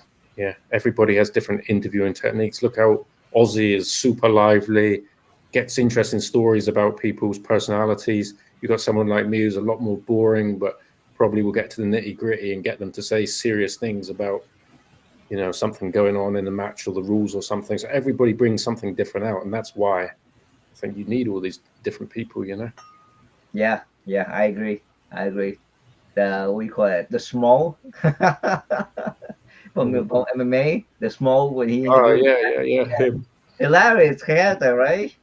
It brings out different side of the athlete. Yeah. The guru, MMA guru, he asks tough questions. He hate Dana White, but they still let him promote. Whatever it is, they didn't. Exactly. Right, guys, we have been here for a crazy amount of time, but I appreciate both of you coming on. I think everyone's enjoyed hearing your opinions. I think it's something different. I'm always trying to do something more interactive with fans of the sport, because in arm wrestling, honestly, all you guys as fans are a key aspect to it. And I believe all promoters should utilize the fans more. Everyone has good suggestions, from matchmaking to ways to promote it, everything. So yeah, appreciate both of you being here. And thank you. Hope we can do it again sometime. Yeah, thank you for the invite. I appreciate it. Thanks everyone for watching. We'll catch you again soon.